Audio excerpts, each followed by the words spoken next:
with Phil stumbling drunkenly out of his bed, appearing in his head all the things he's wanting to be said. 19 minutes of Phil to Phil, with so much time to kill. He promised chill, but all he does instead is beg and shell. The stream's online and straight away begins to whine, but always fine as long as Shaz benign and doesn't step out of line. His content's immature for all to endure like fresh manure, but I feel sure Errands should have feeling so insecure.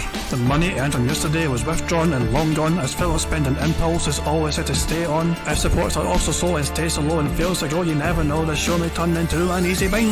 Once kicked off across the board with charge to what because his code can be ignored, just how much DSP makes us feel so bored. To help us fight or sleep and try to keep alert to watch a creep who play bingo, but Phil will bitch and why his sheep are also cheap. While DSP is chasing green, we're seeing green across the screen as Phil's routine predictability rivals are slow machine. It's not in burp and leaning ban, it matters not if I should find a Shoutouts can't see if hours making feel less of a man. Takes a drink and starts like before lunching into a big pretending different bills when truth is there to buy a wrestling JPEG. Talks about his shitty life of call his cat and fatty life and all his strife of forgetting that it's done well and they were rife. With drama he will react but isn't actor as a fact as he rehearsed to be exact on how he felt he was attacked. He's nearly over it and a win is in sight with what to white despite Phil to light that tips were not white.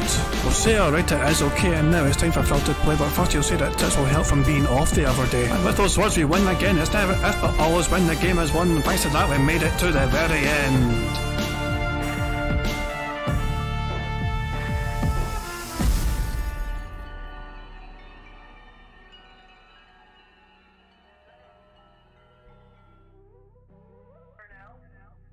Hey guys, King Jad here, and welcome to DSP Bingo for what is today, Friday the 3rd of February 2023. I do hope you're all doing well indeed. I hope you enjoyed a robust day off indeed from Phil shenanigans yesterday, which was on a Thursday, strange enough. But hey, it's Friday now, we've all got that Friday feeling. I hope you're all doing well indeed. I was just chilling in Raven's stream. Raven's Dolphin is streaming right now as well. I think he's going to end it soon, and he's going to lurk in here, he said, you know. But hey, it was Raven that suggested a centre square for today. So don't blame me. I'm just going to say that today's Centre Square sponsored by the robust, the meaningful, the truly wonderful Raven's Dolphin, and his Centre Square suggestion was sauce. But he is convinced, for some reason, the first thing I said to pick anything for the Centre Square, and the first thing he thought of in his head was dipping sauce.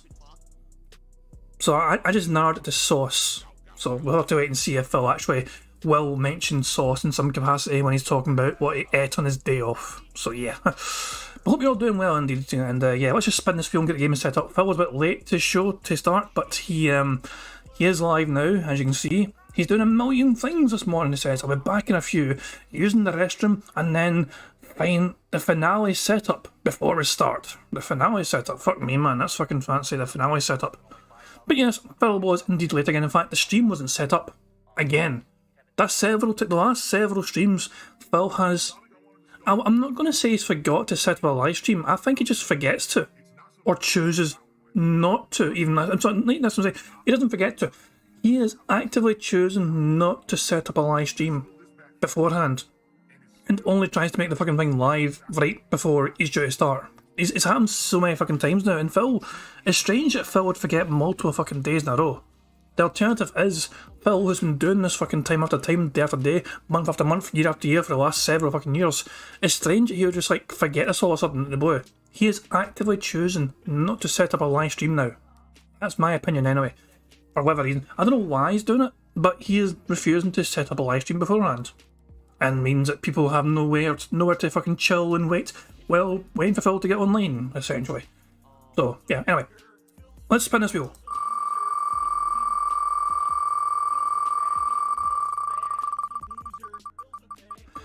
And it looks like it's going to be Twitter. That's going to be a tough one. This is going to be a tough card today. I'm not going to lie to you guys. It's going to be a tough one. As I said, the Centre Square today is sponsored by Raven's Dolphin. So, Twitter. We need a number. Between 1 and 200. The first number in chat I see which contains the number 1 will be the card I pick for today's Bingo Shenanigans. Hines, with a random number, which doesn't it technically contains 1, but no. Gregor Lake is the first number in chat I saw, which actually contained the number 1. Hines, you had decimal points. I'm not encoding that, bish pal. So yeah, Gregory likes it at card number 111. Now let me scroll to the 111th card. Guys, if you don't like fucking flickering images, please don't look at the screen right now, because I'm going to have to fucking hold the enter button to scroll through randomly until I get to the 111th bingo card. Just a wee word of warning. Close your fucking eyes if you don't like fucking random fucking flashing things.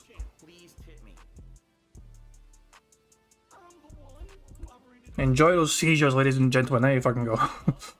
So yeah, this is the bingo card here. We've got the right hand side card is our card for today's bingo fun and game. So we've got chill, goal, help, him flapping his leg in a very robust manner, just like that, and him saying addition. Then you got him making a weird noise, him saying Twitter, there you go, alright, and example. The third row is Phil doing siege mode. What is siege mode? It is when Phil folds his arms or crosses his arms while he's talking to you.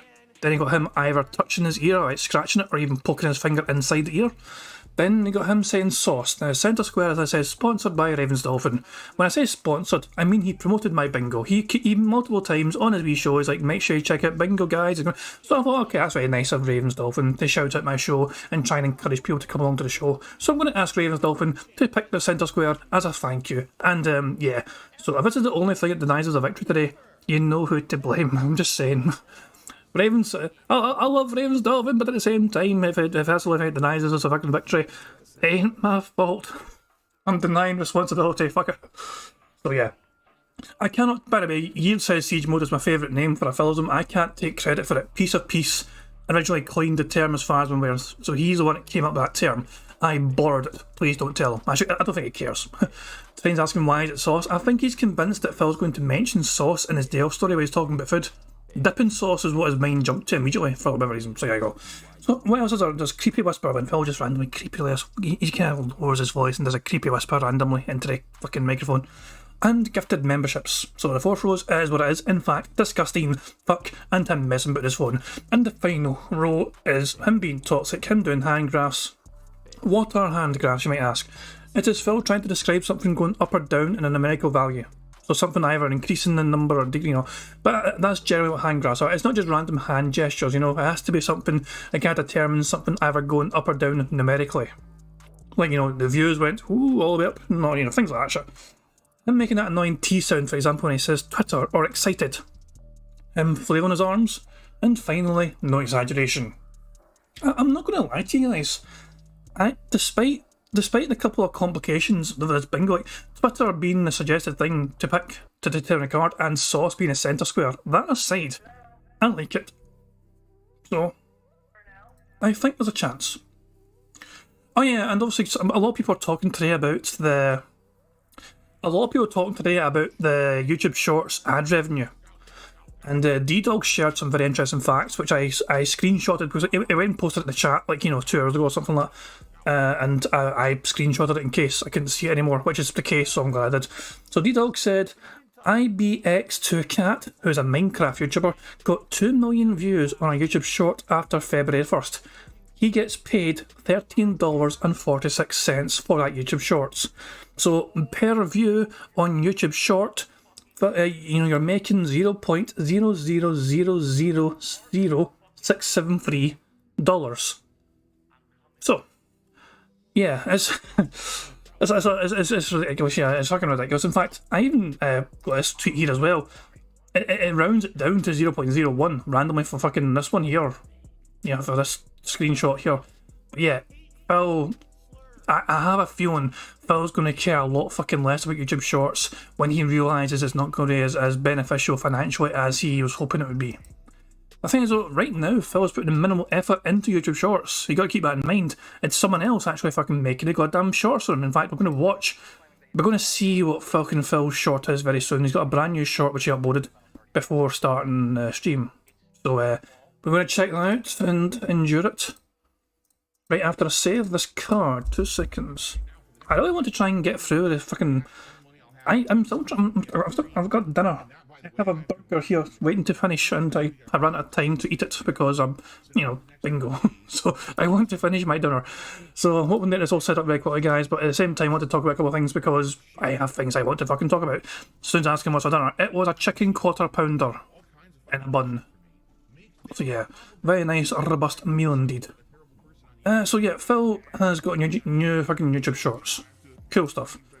Let's check out, shall we? Let's just go through it all together. I've got the bingo card saved, and I can close that, great stuff. So, we all ready for this? Are we all ready to endure this? It's naturally fucking muted straight away. There's a chop. What? They put... There's someone driving right there. There's a chop. Oh, someone's flying the chopper? Oh, wow. He's chasing the guy in the car. Look at this. We have an action scene going on. It's like News 12 chopper is following the white Bronco as it goes down the highway. Are you kidding me? OJ. They're trying to get OJ. Look at this. What the heck? We got OJ in Warzone. Who knew? What the heck is going on, dude? That's it. That's the whole entire shot. At least they're fucking cutting out the swears by just actually silencing it. No random sound effect to mask the swearing. It's just they're just basically muting Phil's whenever he has a swear. I'm thinking, the short itself, it's not actually a terrible fucking short. Considering what Phil has put out before for shorts, like this. What? They put me in what? And this. What the f? You guys and this, yellow for? This in comparison is not terrible. It's not. Someone driving right there. Phil did absolutely this once again. Phil overhyped it massively. It is not fucking special, but it's better than a lot of his previous efforts. I'm just going to say that. So a random reference that a lot of fucking people might not even understand, but yeah. Quader X says, doing great for Black History Month, 2 shorts about black people. Yeah, I don't even think Phil's aware it's Black History Month yet. Jesus Christ, man. Fuck it. As you can see, Phil's got 462 members. I think he's lost a few members since last time out. He was at 4. Well, to be fair, he's at 468 now, into 463, 463, so he's yeah. That's roughly accurate. But yeah, I'm looking forward to these member drop-offs happening. Yeah, so what else is there? Oh yeah, that's what I was going to say.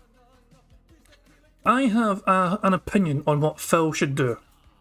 Because if you go to his channel, and you go to his videos, you'll see that Phil actually had a video that he uploaded on his day off. This video was uploaded on Phil's day off. Now, ignore the fact that it's got a bit of a fucked up resolution. This is like, watching a Prophet video with a strange fucking format the video's in. No offense to Prophet. He does his videos in a strange format as well, just so in terms of the resolution size, because he's got a massive monitor. But so the thing about this fucking video is that Phil, in one day of his video being made, has 2.6k views on it. This is one of Phil's most successful uploaded videos he's had in a long time in terms of just immediate fucking results. Like that's a great. So that's like 24 hours in, 2.6k views. These are the sort of views Phil wishes he could get on a daily fucking basis. And now, why is that? It could possibly be because the fact of the matter is, it's an edited video. It's a video that's been edited. Okay, so there's like 4 minutes, 5 minutes of people's time. People would rather waste 4 or 5 minutes watching DSP content than a whole hour of fucking DSP content. Okay? So now that Phil has technically an unofficial editor in DSP editing for him, why not let Phil do a thing where he just edits highlights from the fucking streams? Just he can fucking literally just pick the best parts of the fucking stream, have that be a shorter edited highlighted video, and then send it to Phil, and Phil can upload it on his channel. If people want the live raw restreams, he can have that be a separate fucking thing. But why not just fucking ask fucking DSP to actually make edited content for him for his channel, because it'll definitely do fucking better for him. I'm just saying, I think, he's already fucking doing all these fucking things for him already with his shorts, not shit needing a special little video. So why the fuck not? Phil could still have raw gameplay as available as an option. I'm not trying to say that. The thing is, Phil would actually gain from live streams as well being kept available for people to watch and view, because the CPM on live streams is apparently better than on edited videos. He already gets hundreds of fucking views anyway, in terms of the live streams, because you have several people coming and going basically throughout the fucking live stream, and all the likes as well. He'll keep the fucking likes, but his I think his ad revenue would also benefit better if he kept the live streams publicly showing, publicly facing. And it's one of those things where I think it's if Phil has not thought about this idea, I'd have to wonder why. Because obviously if people want to fucking watch the highlights instead, they would have that as an option. And I just think it's one of those things that it wouldn't hurt for Phil to inquire DSP to fucking do that for him. Probably would as well, because it's fucking, he's already fucking done so much from looking at the fucking shorts he's doing and all that shit. But yeah, I don't know. I'm just kind of putting that out there. Phil would probably benefit a lot with that kind of support and effort. But who fucking knows? Anyway. Yeah, so I am just gonna get that fucking thing off. Shane says in the begging segment, look, Phil's already acknowledged he's a fucking beggar. The internet acknowledges it. Phil acknowledges it. Phil has claimed he would rather be a beggar than a shill. He has basically set his stall out on that. He says this is his business model. He doesn't mind that now. It's one of those things where it's like he would rather do what he's doing and beg people not shit than actually fucking shill products and all that crap. So Phil has no problems being known as a fucking beggar. He's tried to kind of cut back on it somewhat, yes, that's true. I say cut back, he's tried to fucking not mention bills as much. Even though he did slip before and had to apologise for it because people had to tell him he's fucking slipping. Okay, anyway. We're just waiting for Phil to get online now properly and all that shit. I'm going to get the game set up properly as well. Give me a second here. Let me just fire up Microsoft Paint. And yeah, so yeah, I think Phil would absolutely fucking benefit from DSP actually making highlights for him, like, you know, 10 to 20 minutes long, maybe, or something. Just digestible, like, that's what I'm saying. People go into his fucking channel, Phil would get a lot more fucking views if his content was more digestible. Right now, it's fucking not, for anyone. This is why his fucking views are garbage. Real, let's be honest here, that is why.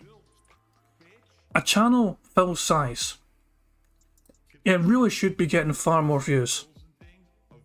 And why is it not getting all these fucking views? Because Phil has hours and hours and hours of fucking shit and uploaded in practically raw fucking format. Jesus, I mean, I don't know. Anyway, I'm not going to go on and on about it. Let me just fix the card here. I don't know, like, visually it looks a bit fucked up. So let me amend that right fucking now for you guys. There we go. So, as I said, we're just waiting for Phil to come back from... Is he still on a fucking piss break, or...? Yeah. The last message Phil said was, hey all, I'm doing a million things this morning, I'll be back in a few, using the restroom, and then finale set up before we start. But I don't even think he's back yet. Keep in mind as well, I was going to say new decorations, but hey, if I can see new decorations, I know that's fucking impressive. Anyway guys, I am going to turn the music up, and you guys can enjoy Meerkat music while I fucking finish my burger. I have a chicken quarter pounder and I'm waiting to devour the bastard thing, so you guys can enjoy the music. We'll wait for Phil to start the stream and start the bingo, and yeah, enjoy Meerkat's music while I stuff my fucking face full of food. I'm not going to let you guys hear me eating this food on stream because I am not like Phil. I, don't want to, put you guys through that sort of torture. Gone, bitch. Fuck you and your mother. Fuck the trolls, bitch. Fuck you and your mother. I'm just going to ban. Why am I toxic? Ban. Gone, bitch. Fuck you and your mother. I'm just going to fuck you and your mother. That's right. This is the United States of Phil. I am the supreme being. I make the rules. What I say goes. This is my land. A nice lean-in manual.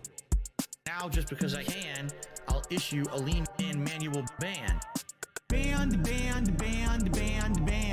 I toxic? Ban. Gone, bitch. Fuck you and your mother. Fuck the trolls, bitch. Now, just because I can, I'll issue a lean-in manual ban. Ban. Why am I toxic? Ban. Gone, bitch. Fuck you and your mother. I'm just going to fuck you and your mother. Alright guys, how about this? How about everyone relax and let me play the fucking game and stop derailing my stream? Maybe I don't give a fuck that someone maybe in here who you're accusing of being someone else who was previously banned. Maybe I just want to play the game and I don't fucking care about you guys derailing. Like, there's people watching this stream right now, they're trying to watch me play the game. Here's everyone in the chat. There's someone in the chat who's someone else who might have been previously banned. They might be saying racist things to do that. Shut the fuck up. Shut the fuck up. I'm looking at the chat for the last 5 to 10 minutes. None of that is happening in the chat. None of it. It's just you guys screaming.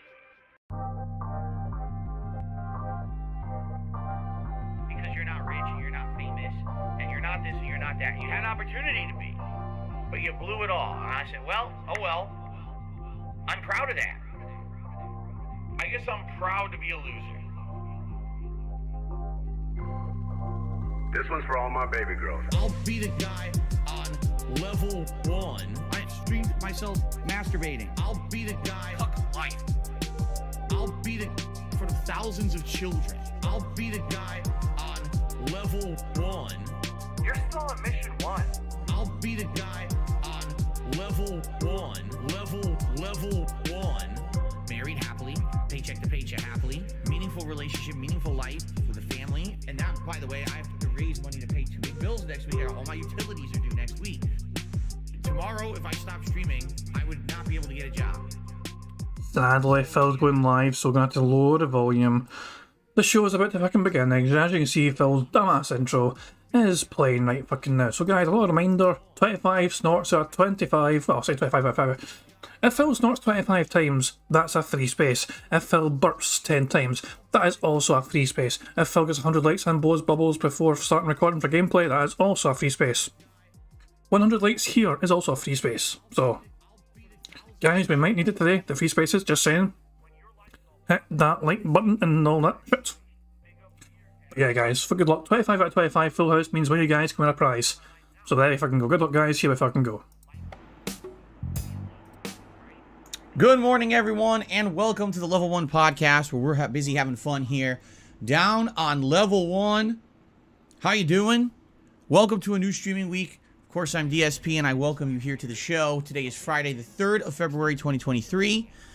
How's everything going? I hope you're all doing well and you're ready for the weekend. I know it's not usually when I jump on stream and say, hey, it's the weekend already. But my schedule is a little different this week. Particularly because my wife's work schedule was a little different last week. So our day off was yesterday rather than Wednesday. Money, yeah, yeah. Money, money. Oh, money, money. Yeah, yeah. Money, money. Thank you very much to Black Mage for super chat. It says, mukbang for his damn it. I'm sorry, pal, but I fucking devoured that burger like it was my last fucking meal, man. I don't even think I wasted time chewing that bastard, man. I think I just ate like a fucking duck and swallowed it whole. Like I said, I was just in a rush to try and get through that burger before Phil started the fucking stream. You know, I was like, yeah, I can't fucking talk right now because Phil's fucking... I'm trying to eat my burger and Phil's fucking doing something stupid. Oh no. I ate that bastard like I was fucking speedrunning that shit, man. Jesus Christ. Anyway, thank you very much for the super chat. I do appreciate it. And yeah, we've already got one snort on board. My wife's work schedule was a little different last week. So our day off was yesterday rather than Wednesday like usual. And because of that, things got shuffled around a little bit. Things got, reorganized. But I'm here today for a 5-day streaming week. Only 5 days, not 6 like usual this week. To kind of make up for the fact that last week was a 7-day streaming week. Okay, we try to get back on track. We'll see if we can or not. It'll certainly be an interesting week. We've got concluding playthroughs. We've got playthroughs just kind of starting up if you guys are interested. We may do a second run in a particular game if you want it, or we may continue on with a game that we started last time, or we could start something new. It's kind of a what-if scenario situation week. I'm not sure exactly what we're doing this week. Many options to discuss and or consider based on what you guys are, want to see here on DSP Gaming. In addition, next week, we've got some fun new stuff coming up with a brand new game, pretty much one of the biggest releases everyone's waiting for, Hogwarts Legacy, 1 week from today.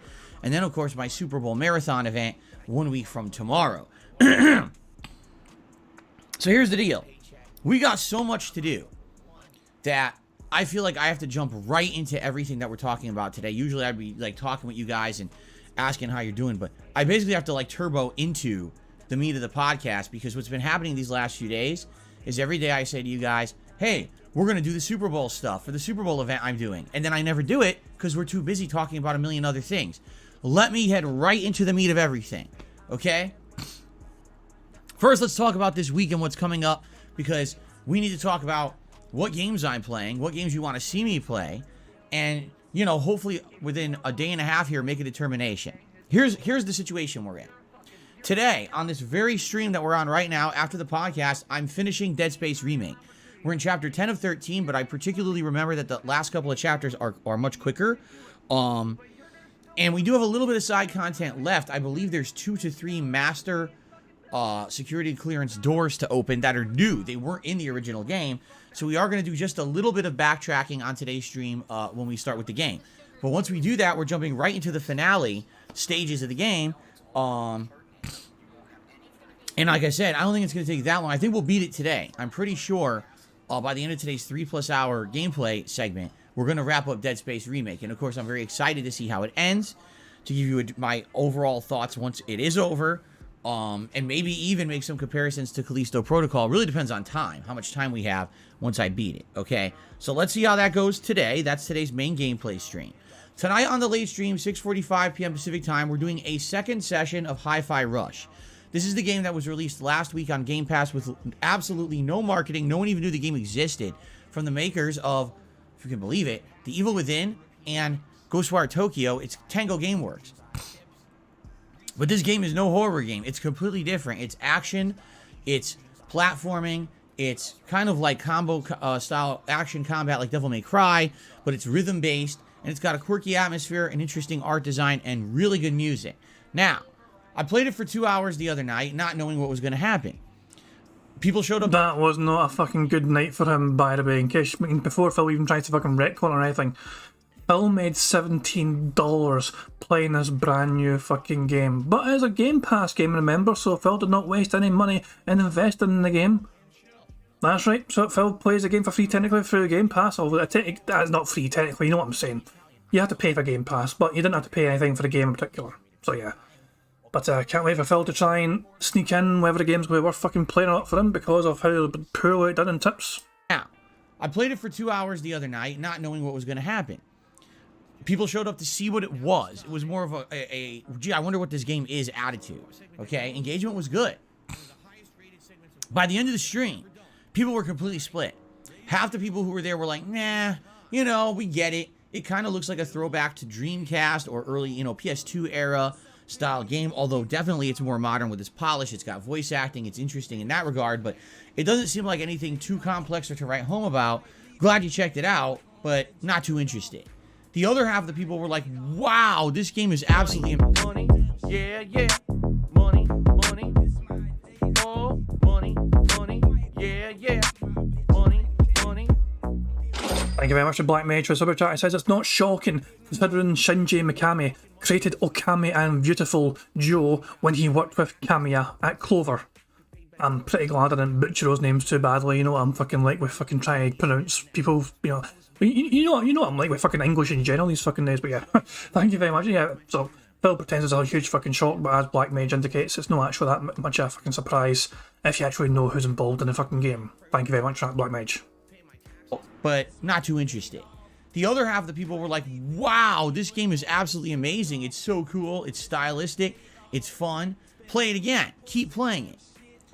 And when I have a split down the middle like that, it's hard to judge what I want to do. In fact, even people watching the videos on my day off yesterday left a mix of comments. It was kind of 50-50. Some people were like, oh, this is kind of unique. And others were like, nah, not really interested in this. So, I don't know. What we're doing, we're going to try it again tonight. Now, I will tell you one thing. There is a factor, obviously, when it comes to games that I play here on stream. It's support. It's just a factor that has to be. There it is. Oh, here we go, guys. If you don't fucking support me enough playing, when I play this game, I'm not going to keep playing the game. There it fucking is. I love it when Phil pretends that he doesn't like to fucking do this, but he could have ignored us. Phil could very easily have not bothered to mention this fucking fact. He could have just basically said, I'm not interested in playing the game anymore, it's okay, but I'm not going to play it any further. Phil, though, Mr. Open and Transparent, is trying to make his audience very fucking aware that unless they fork up their fucking money, he is not going to play this game anymore. Trying to encourage the people that do fucking like him playing the game to fucking support him financially so he keeps fucking playing it. It's quite a disgusting fucking tactic, to be honest. It really is. But this is Phil Burnell, used to Burnell. But this happens all the fucking time. We're used to Phil doing this all the goddamn fucking time. Here on stream. It's support. It's just a factor that has to be discussed, as much as I don't like making it all about that, because it's not all about that. If a game is not supported, but there's many other games that you guys want to see that will be supported, then we're likely going to play the other games. You know what I'm saying? The only exception would be if there's a game that's good variety to break up the style of stuff I'm doing on my streams, or if it's a game that I've really wanted to play, you know, or a fan favorite, you know, demand, and it's not the most supported, but still people like it or want it, I'll probably still do it. In this case, in the case of Hi-Fi Rush, this is a game that after 2 hours, I was like, man, it's all right. I'm not in love with it, but I don't hate it either. It's all right. Now, maybe it'll grow on me and get even more interesting the further in I get. And I was like, you know, I got to make a decision, but I'm not ready to make that decision yet. All right? But here's what I can tell you. Support was abysmally low. And I mean that. That's not an exaggeration. Hi-Fi Rush. Oh my god, that's incredible. Not just support was low, support was abysmally low. Abysmally low. One more fucking time, Phil. One more fucking time. I gotta make a decision, but I'm not ready to make that decision yet. All right? But here's what I can tell you. Support was abysmally low. And I mean that. That's not an exaggeration. Fuck me, man. Hi-Fi Rush the other night was the least supported stream I've had in probably about 6 months. That's not good. Because it's funny, all the time people say to me, Phil, all you do is you play mainstream games. You play mainstream, highly advertised, AAA games. These are your big playthroughs. You should really branch out and you should do other things. So what did I do recently? I listened to your feedback and I played a game called... And he's making it the fucking people that fucking watch him's fault. All of a sudden, this is not Phil's fault. This is everyone else's fault for fucking saying, Phil, this is all you fucking do. Try and do this fucking thing. And because the support's not there, it's all their fucking fault. Phil has made sure he's carefully crafted his fucking narrative where it is their fault, the audience's fault, his fans' fault, that the fucking support is not there for him when he's playing this fucking game. Because it was their sort of idea to try and stop Phil from playing the AAA games, the fucking mainstream big name fucking releases, and instead fucking give this game a chance. And because he did that and he didn't get fucking support, it is his audience's fault that he did not make as much money playing that fucking night that he would have had otherwise if he'd played a AAA fucking game. It's just, honest to fuck, you would think we would be used to this by now. You really would be. But every time it happens, it's still fucking just, it grates you. It's disgusting. And Phil can fucking try and preach all he fucking likes about how he's actually fucking changed and he's not begging as much. Phil, this counts as begging. This absolutely fucking counts as you fucking forcing the fucking pressure on your fans to fucking support you financially. You didn't get not as much money as you wanted. It's their fucking fault for suggesting the fucking game. How fucking dare they trap you like that? This is a narrative you're spinning to them, Phil. Mainstream, highly advertised. Money, yeah, yeah. Money, money. Oh, money, money. Yeah, yeah. Money, money. Thank you very much to Barrett Wells. Super Chat says, Phil, the guy who doesn't want to play indies but complains when billion-dollar studios don't make games exactly for him. It's not like that, Barrett Wells. You gotta keep in mind as well. Bill was praising the fucking concept of this game being released without any fanfare or advertisement whatsoever. He was like, every game should be like this. Every single game ever should have this kind of fucking thing where it just kind of gets sprung on people and people can decide for themselves without any gamer journalism or hype or whatever. Just decide for yourself if a game's worth getting or not. Let word of mouth be the fucking factor for playing games rather than trying to buy into the fucking hype of gaming media and YouTubers. Phil was all for that at the start. But because the game's not making any fucking money, it's his audience's fault for fucking suggesting it to him. How dare Phil play into title and not make as much fucking money? And people say to me, Phil, all you do is you play mainstream games. You play mainstream, highly advertised, AAA games. These are your big playthroughs. You should really branch out and you should do other things. So what did I do recently? I listened to your feedback and I played a game called Signalis. And within 2 streams of Signalis, my audience complained it was boring, they didn't like the graphic style, it was too dark, it was too cryptic, it was too old, it played too much like classic Resident Evil, and it wasn't fun to watch, and therefore within 2 streams, everyone yelled that it wasn't a good game, stop playing it. To which I was like, no, I'm not going to do that. I like the game. It's a good homage to the classics. I actually think it's doing exactly what it's supposed to do. It's kind of hitting it on all cylinders. Now, you may... I'm sorry, I've ticked off Toxic because I feel like he's been extremely toxic towards his audience. I feel like he's been extremely fucking disgusting and disrespectful to his goddamn audience right now. This is his own audience. He needs these people. It's his fucking job to try and entertain his people. And he's bitching and whining about them not being entertained, and he's treating it like it's their fucking fault. Phil is the one that's got to try and entertain his fucking audience. He wasn't able to fucking do that, but somehow it's the audience's fault for not being entertained.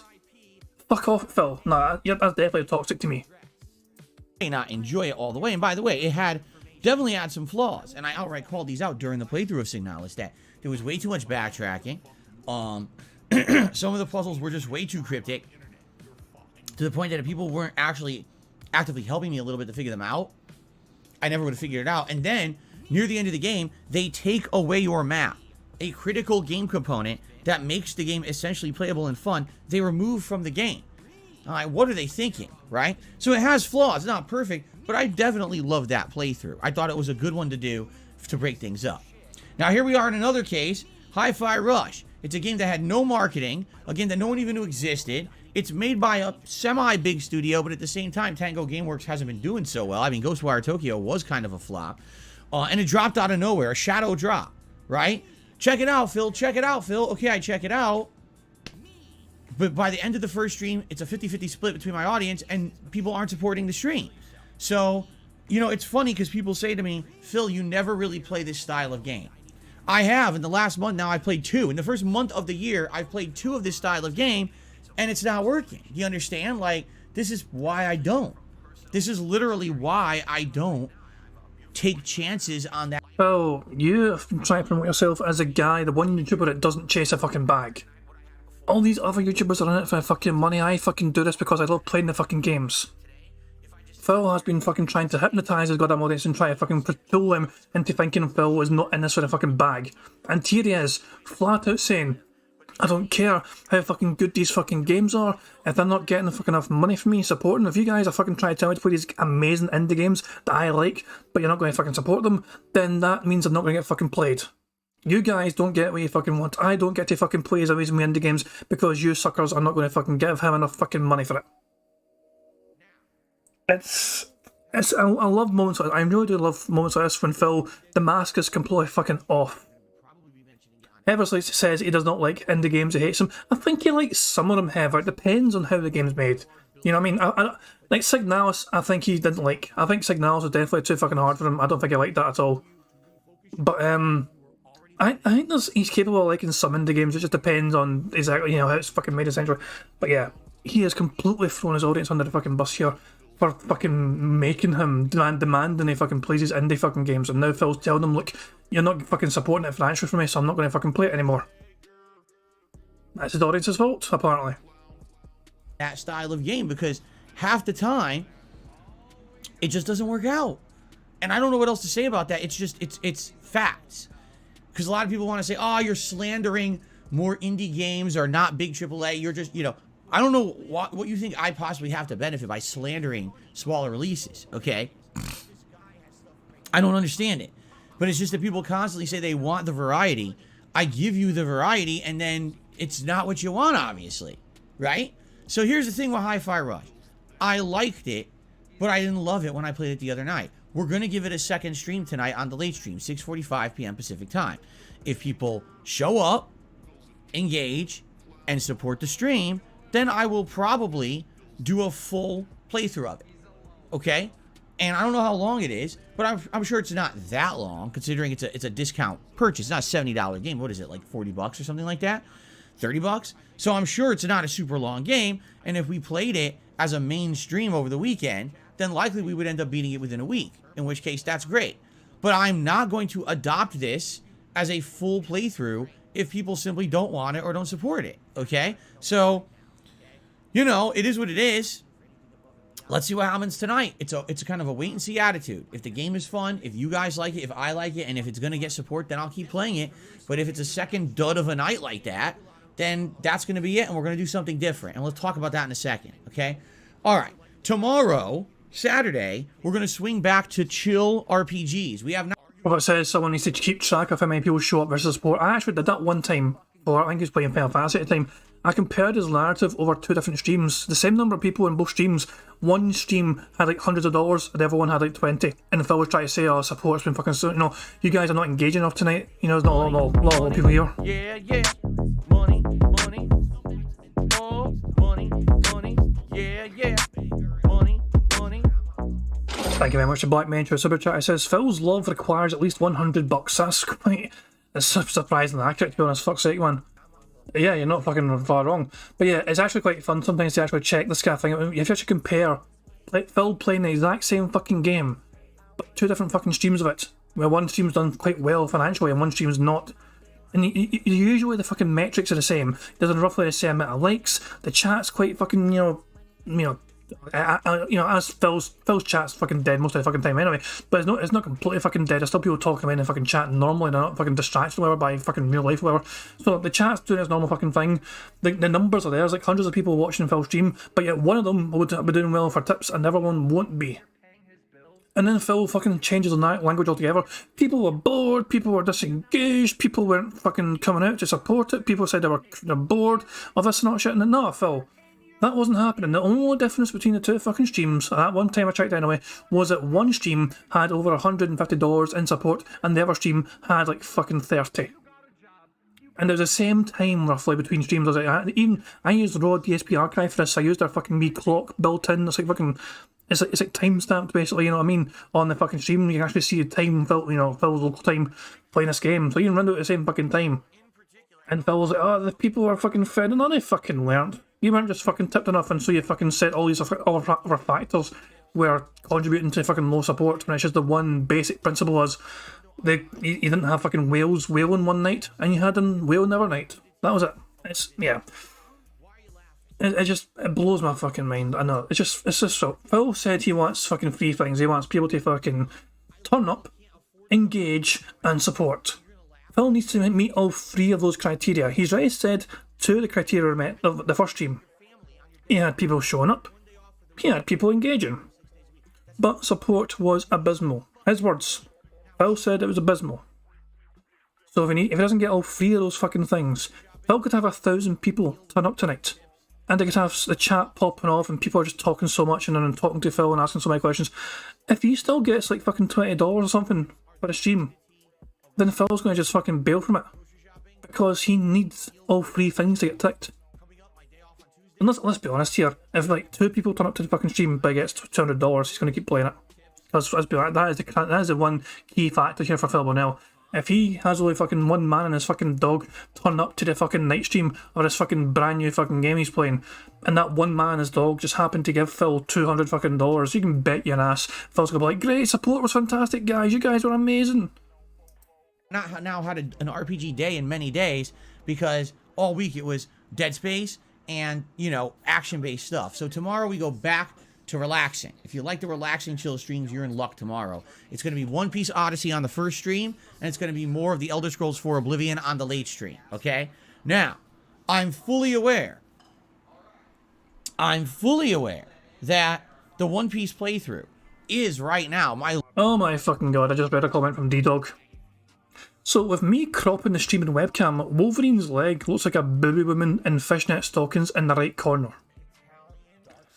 Yeah, it kind of does look a little bit like that, yeah. I'll just for full disclosure, it is still the Wolverine toy. Just making sure you guys know, but yeah, because I crop it like this. It's, yeah, so just in case people are confused, in case people get too excited. The lowest viewed playthrough. Let's actually rewind that just so we don't miss a point. I'm fully aware that the One Piece playthrough is right now my lowest viewed playthrough. Absolutely. If you take a look at the views on YouTube, I think one of the videos from like several days ago doesn't even have 200 views. So we don't have a wide audience for it. But here's an example of a game that's at least getting some good engagement and support when I play it. For the people who show up to the streams, we have fun conversation, we have a chill time, and yes, it's at least getting half decent support. There you go, that's the fucking criteria for you right there. Phil does not care what the engagement. He pretends to fucking care about engagement. The simple fact of the matter is, though, the game can be the most unpopular game on planet fucking Earth. If Ben has given him fucking money for it, specifically tip fucking money to play the fucking game, he's going to keep playing that fucking game. That is a simple truth of the matter. That's a fucking stone cold fact right fucking there.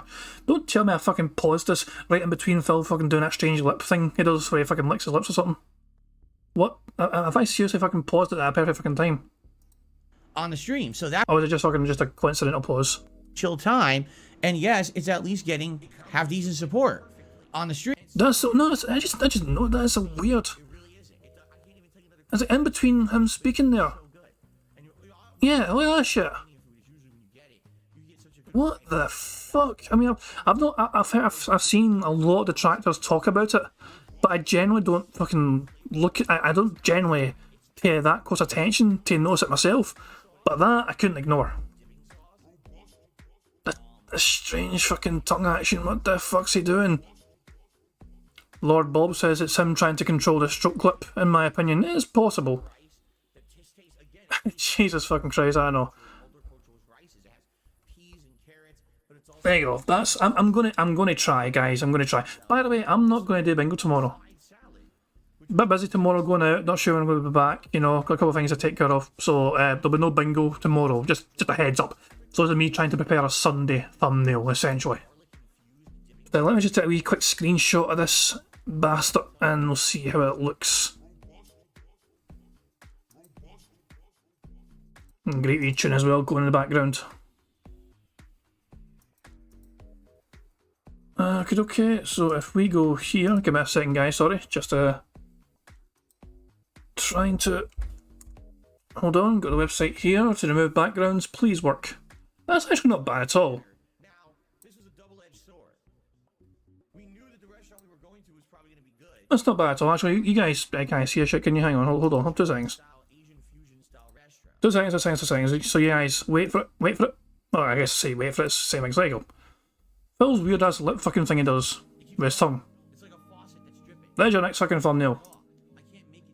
Great stuff. Anyway, I'm going 1.25 speeds because Phil's boring me greatly. So yeah. On the stream. So that's why that game continues, but Hi-Fi Rush right now is not a guarantee to continue. That's exactly why. It's a difference between having that engagement and support and not having it. You could have a small audience of people who like the game and therefore will do everything they can to see it continue, as opposed to this game, Hi-Fi Rush, seems to be kind of on the fence for a lot of people. All right. Now, let's talk about the rest of the week, because I'm here Sunday, Monday, Tuesday. Okay? Sunday, what I can tell you is that Sunday night will be Warzone, continuing on. We have now not done Warzone in quite some time. Warzone will return Sunday night. I'm hoping to do better than last time. If you remember, last time I didn't do a single challenge. I basically didn't even make top 10. It was one of the worst Warzone nights I've ever had. It was just bad luck, bad connections, bad everything. I'm hoping to redeem myself this coming Sunday night. It seems like with Warzone now, it's like this. One night I'll do real well, then I do terrible, right? Or I do real bad, then all of a sudden I do really well at the end. There's your hand graphs. In case you wanted a good example of what hand graphs were, I think that's a very fitting example indeed. That counts for me. That definitely counts as hand graphs. But the next stream I do bad again. I guess we'll see what happens this coming Sunday night, okay? But the question is, what am I doing as the main stream on Saturday, correct? Here's the answer. I don't know, okay? I don't know what we're doing as the main stream on Sunday. Because it really depends on if Hi-Fi Rush does well tonight and you guys want to see it continue, I will continue it as the main stream on Sunday. It'll actually be a 3+ hour gameplay stream. And then I don't know how long it is, maybe another 1 to 2 major streams, we wrap it up, okay? But if not, now we have some decisions to make. And basically we have a few quick options. Money, money, yeah, yeah. Money, money. Oh, money, money, yeah, yeah. Money, money. Thank you very much to Black Mage. Super Chat says, who are these a lot of people? Are they in the room with us right now? Probably fucking not. No, I don't think so. Yeah, no. Phil rarely fucking communicates with people directly in his fucking chat anyway. It's probably people like his mods in his Discord or something. And maybe the King of Fate forums as well. I don't even know fucking how often Phil goes on that these days. It's his own fucking website, but I don't know how often he frequents it. But yeah, it's... Even then, I don't even think people talk about him a lot on there. I think it's mainly just fucking talking about their own little fucking hobbies and all that shit. K. Gallion talking about fucking Japan or some pish. Option number 1, do an accelerated New Game Plus hard difficulty run in Dead Space Remake, where essentially what we're trying to do is turbo through it, get to the end and see the secret ending. All right? Now, I know that apparently there's some optional objectives you need to do. I'm sure you guys are going to help me figure out what they are in the hard run. But I don't know if you guys are going to want to see that right away or not. If we don't do it now, I doubt I'm ever doing it. So it's kind of like a now or ever attitude. If people want to see that, let me know. And we'll start it on Sunday, and we'll try to maybe beat it in 3 streams, quick streams, boom, boom, boom, get through as fast as possible. Because at this point, we don't need to pay attention to the story elements. I'll already have beaten it today, okay? That's option number 1. Option number 2 would be to start up something new, and basically, you know, there's options there as well. For example, we could do GoldenEye 007 on the Xbox. Now, sadly, I've heard that GoldenEye 007 runs horribly on the Xbox. It's got physics issues. It's got clipping issues. It's got enemies fusing into walls. The game runs poorly. Apparently, it really is a botch job kind of a port. But I've never played it before, all right? So if you just wanted to see me play it, this would be the opportunity to do that. Fair enough? Or We have other options as well. You know, there's Game Pass games. There's games that I missed in the last few months. There are options of things that I can do in the next week before Hogwarts Legacy comes out. But the question is, what do you want? So basically the way I see it is we have 3 options for Sunday. Hi-Fi Rush becomes a main gameplay stream and a main playthrough that I continue over the week, so it's the main stream. Dead Space Remake gets a second run hard difficulty to see the secret ending. Or we do another kind of quick game to fill in that gap until Hogwarts Legacy comes out. Okay? So, let's see, right? Let's see what happens tonight with Hi-Fi Rush, and what we need to do is over the course of tonight and tomorrow, make our determination for what you want to see Sunday. So Sunday will be something new on the main stream, and then Warzone on the late stream. And then Monday will be a chill day again, where it'll be One Piece and Oblivion. And then Tuesday, likely, again, will be whatever was new and Warzone, and that's the end of my streaming week. And I know it's a short streaming week. Next week, we go back to 6 days. Next week's very exciting with Hogwarts Legacy on Friday, with the Super Bowl Marathon on Saturday, and then more gameplay for the rest of the week. It's going to be a good variety of fun, okay? So there you go. Let me know over the course of this week what you think. What are your thoughts? I need tonight and tomorrow. I need to know what you want to see starting Sunday. Let's make that determination together, okay? Fair enough? All right, that's the schedule. Outside of that, we have a new members goal for the month. I don't have any artwork or anything set up to promote it yet, but our new members goal for... Okay, we got our first bingo of the fucking day because Phil said go. Fucking hooray for that. Oh well. It's actually a strong fucking card so far, to be fair. You know what I mean? We're doing quite well. And yeah, Phil said go, so that's our first bingo, and it's probably going to... Well, we're going to get a few more. And Phil will definitely mention gifted membership, you know what I mean? So it's going on TikTok quite soon. For February is as follows. The Retro Gaming Challenge. Similar to something that I did 2 years ago, when I was one of the last things I actually did on Twitch. We're going to do a marathon event if I hit my members goal of 550 members in February. It's going to be retro games such as Ninja Gaiden 1 and the classic Mega Man games. We're going to set goals for me to hit as I challenge myself to do certain things in these games within a certain time frame. Perhaps just beat Ninja Gaiden 1 because I've never done it before. Beat Mega Man stages in a certain amount of time, using certain weapons, not dying a certain amount of times. And I'm sure there'll be more than just those two, but those are some of the games that I'm setting myself up to challenge myself with. Never done anything like this before, except 2 years ago, I did a Super Mario Brothers 2 challenge, where we did the same thing, and people were actually wagering with the channel points that used to exist when I used to be a partner over on Twitch. Sadly, Twitch has fallen apart. I don't stream there anymore. So we're going to do it here on YouTube, and it's going to be pretty exciting to see can Phil, you know, do it or not. Can Phil reach this goal or not? If you don't believe me, just look at my Warzone streams in the last month and a half where people have been laying out these challenges, and it's very suspenseful to see if I can hit any of these things or not that people challenge me to do. It's going to be very much in the same line as that, okay? Now, of course, during a marathon, I do other special things. There will likely be a Feasting with the King episode and things like that as well. But that's, you know, something that's to be expected. So just so you know, that's really what's going to be happening if we hit the goal. I'm really excited for this. Never did anything like this before, especially here on YouTube. Good variety of old retro challenge games, and it should be a really fun day, all right? So that's awesome, and I hope that you guys will consider becoming a member, renewing a membership that's lapsed, or gifting a membership this month to support the channel. Thank you in advance to anyone who does, all right? Quick update in regards to what I had mentioned last month. If you remember last month, I told you guys I had new plans for 2023, something new that I wanted to start doing that's different from what I usually do, and just to let you guys know it's in the works. But here's my dilemma right now, okay? In a very short frame of time, a lot has happened. And now, outside of me just being here all day, every day on stream, I'm kind of being pulled in many different directions. To give you some examples of this, okay? Basically, all tax documents and things are arriving for both my wife and myself. That means I need to sit down and I need to have time to scan them all, to send them to my tax guy, to go through all... I'm pretty certain he's fucking joking here. I'm certain, I am convinced this is a fucking joke. I need to sit down and I need to have time to scan them all, to send them to my tax guy, to go through all my expenses for the year, running a business, getting all that data correct, so I can send it to my tax guy to file my taxes for the year. Now, the good news is I don't have to... Oh, it wasn't actually a fucking joke. I genuinely thought he was fucking joking about that shit. Why is he fucking talking about taxes? Okay, sorry. I genuinely thought he was joking there. I'm going to rewind that so it plays in full. I'm sorry. I was genuinely fucking anticipating him fucking making a joke there. So I'm going to play that back a bit and like play it in full so we don't interrupt him. I was just waiting for a fucking random pun where it's like, oh yeah, I'm going to fucking tell you about that shit. Why is he telling us about taxes? It's none of our fucking business. Here's my dilemma right now, okay? In a very short frame of time, a lot has happened, and now, outside of me just being here all day, every day on stream, I'm kind of being pulled in many different directions. To give you some examples of this, okay? Basically, all tax documents and things are arriving for both my wife and myself. That means I need to sit down and I need to have time to scan them all, to send them to my tax guy, to go through all my expenses for the year, running a business, getting all that data correct, so I can send it to my tax guy to file my taxes for the year. Now, the good news is I don't have to do this immediately, but the sooner I do it, the better, right? Get it out of the way, and all the stuff is arriving, you know? And I'm like, oh, so I probably should start doing this instead of procrastinating. But that means I need to take time to do it outside of stream that I don't have. So I have to take a stream off to do it. Oh, by the way, it's a new month. It's now the month of February. If you guys aren't aware, it's February 3rd. Guess what happens at the beginning of every month? Well, my patrons pledged to my Patreon, and I owe some of them private React videos. In fact, I was looking this morning, and I believe there's 5 this month. I'm like, oh, okay. When am I going to do those? Well, that's 2 to 3 hours. Can't do that between streams. So again, it looks like I got to take another stream off, you know, at some point this month in order to basically set that up. Okay. This is all time away from the streams that really I don't have, you know, and it sucks. I wish I had free time outside of my 1 day off a week where I'm already booked to do things like errands and appointments and everything else. But I don't have extra time. So it just means what nights am I taking off? When am I doing this? I don't know. And that's just an example of some of the stuff that I need to kind of do in the next few weeks. And that's like, wow. So I have this idea, this plan, something new to do, you know, on the internet, and I really want to do it. And I'm excited, and all the resources that I need to do it, actually, I have them. It's like, I'm ready to go. I just need the time to sit down, organize, set up, and get something going. And when do I have time to do that? So essentially what I'm getting at here, all right, is in order for me to really do anything new, I need to take the time away from doing what I'm doing now. That sucks, because I know you guys love as many streams as I do, and quite frankly, I need to be doing as many streams as I'm doing to make ends meet.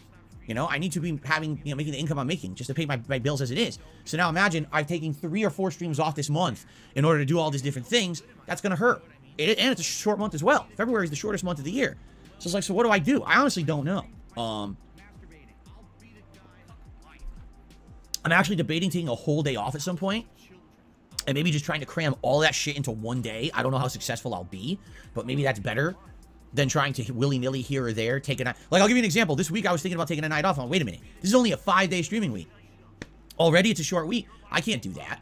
I got to be here this week. Maybe next week I could take a night off, right? Because then at least next week it's a normal 6-day week. I'm sure you guys, I'm certain that some of you guys can see what's happening here as well. He is laying the foundations to try and invite fucking pity support for himself here. Phil can try and spin this as him being open and transparent with his fucking audience here, right? He can try and spin that all he fucking likes here. But all he's doing is spinning a sob story to his fucking fans here. It's like, but guys, please, it's a shorter fucking month anyway. It's gonna be a shorter week as well, and I really need support because every stream fucking counts. Yeah, this is laying the foundations to try and fucking anticipate, try and get the fucking whale call out there, you know what I mean?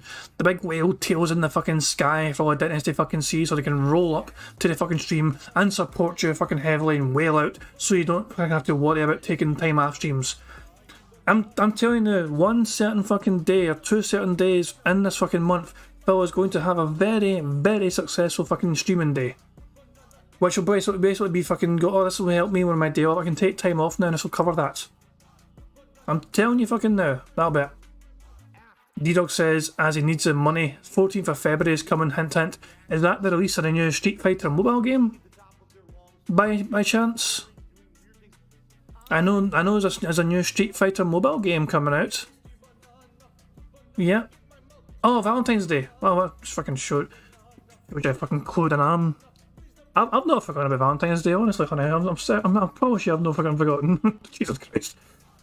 No, I genuinely thought you were fucking making a reference to a fucking new mobile game coming out. Sorry, my bad. Jesus. Oh my god. Anyway, yeah. I'm such a romantic, oh, fuck's sake. Nah, anyway. Yeah, Phil was just fucking laying the foundations here, though, for just fucking trying to encourage pity support. That's essentially what's happening here. But I can't do it on a week like this where I'm already going to be doing less streams than usual, you see? So, it's crazy right now for me. It really is. And, you know, I'm going to do my best. Here's the thing. Right now, if I had my way, and I had unlimited time, I literally, tomorrow, would launch this new thing. I'm actually very excited for it. It's a very interesting, exciting idea. It's something that I want to implement. A few people who I've run the idea by love the idea and think it was really going to be fun. It's going to work and take off and be exciting for all of you. But I can't do it until I have time to set it up and do it. And it's like, when the fuck am I going to do it? Right? So it's very frustrating. I'll do my best. Nothing's happening this week. This week I'm here all week, 5 straight days. I have to be here 5 straight days of streaming because it's already a shorter week. Okay. I will see about next week, possibly setting up at the very least, you know, like a night stream maybe where I'm not here and where I'll probably try to get the React stuff out of the way and done. And then, you know, work from there. Okay. So hopefully more positive information and you know, stuff of that coming, but I just can't tell you anything right now. All right. I don't have it ready for you yet. Fair enough. All right. So ladies and gentlemen, like I said, we have a million things to cover today. Let's go ahead and let us... Oh, by the way, I should say this before we get to the Phil's Day Off segment. YouTube Shorts. The monetization has kicked in. If you're not aware, YouTube Shorts now have monetization on them. And this counts both for ads played between YouTube Shorts as well as if someone has YouTube Premium and watches your shorts. You basically get credit. What I can tell you is that already I know, just within data from day one of this happening, that YouTube Short revenue has increased dramatically. At least 50%. Okay? That's great. However, YouTube Short revenue was so abysmally low before. The question is, will it ever actually pan out to be something meaningful? And the answer I have for you is, I don't know. I'm not going to stop doing YouTube Shorts at all. Okay? I think that they're a great way to promote stuff for the channel. You guys have been telling me recently that you've really enjoyed them. So I'm going to stick with them. By the way, my nose is itching right now. So I'm going to stick with them. And do my best to put out entertaining stuff for you to promote other stuff here on the channel. Fair enough? I did put out a short this morning. All right? The new YouTube short is that moment from many weeks ago when I was playing Warzone. It was the O.J. Simpson moment. That's all I'm going to say.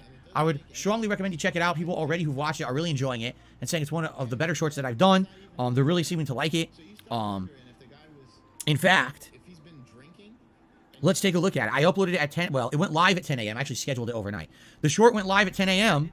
As of right now, 90 minutes later, it already has over 1,000 views. So the YouTube short is doing well. People are checking it out. All right? Remember, when you watch those YouTube shorts, that gives engagement to the channel. If you like them and leave comments, that also helps the channel, just like any other video, okay? So, please check out the shorts when I put them out. Thank you to those who are checking them out. Also, yesterday I put out a special video that you guys also seemed to enjoy. It was a video of a head-to-head comparison of my 2013 Dead Space retro replay gameplay run from 10 years ago. Right head up against Dead Space Remake. And it actually shows some of the exact same scenes head-to-head. How they looked, how they sounded, because the dialogue's been changed, because the look is different, how they work. It was a really well-done video, in my opinion. Did I do it? Of course not. I told you, I don't have the ability to do video editing. Again, it's fan submission. This person really loves doing stuff for the channel. In this case, this is something that they worked on. Shout out to Das bullshit. I thought it was absolutely great.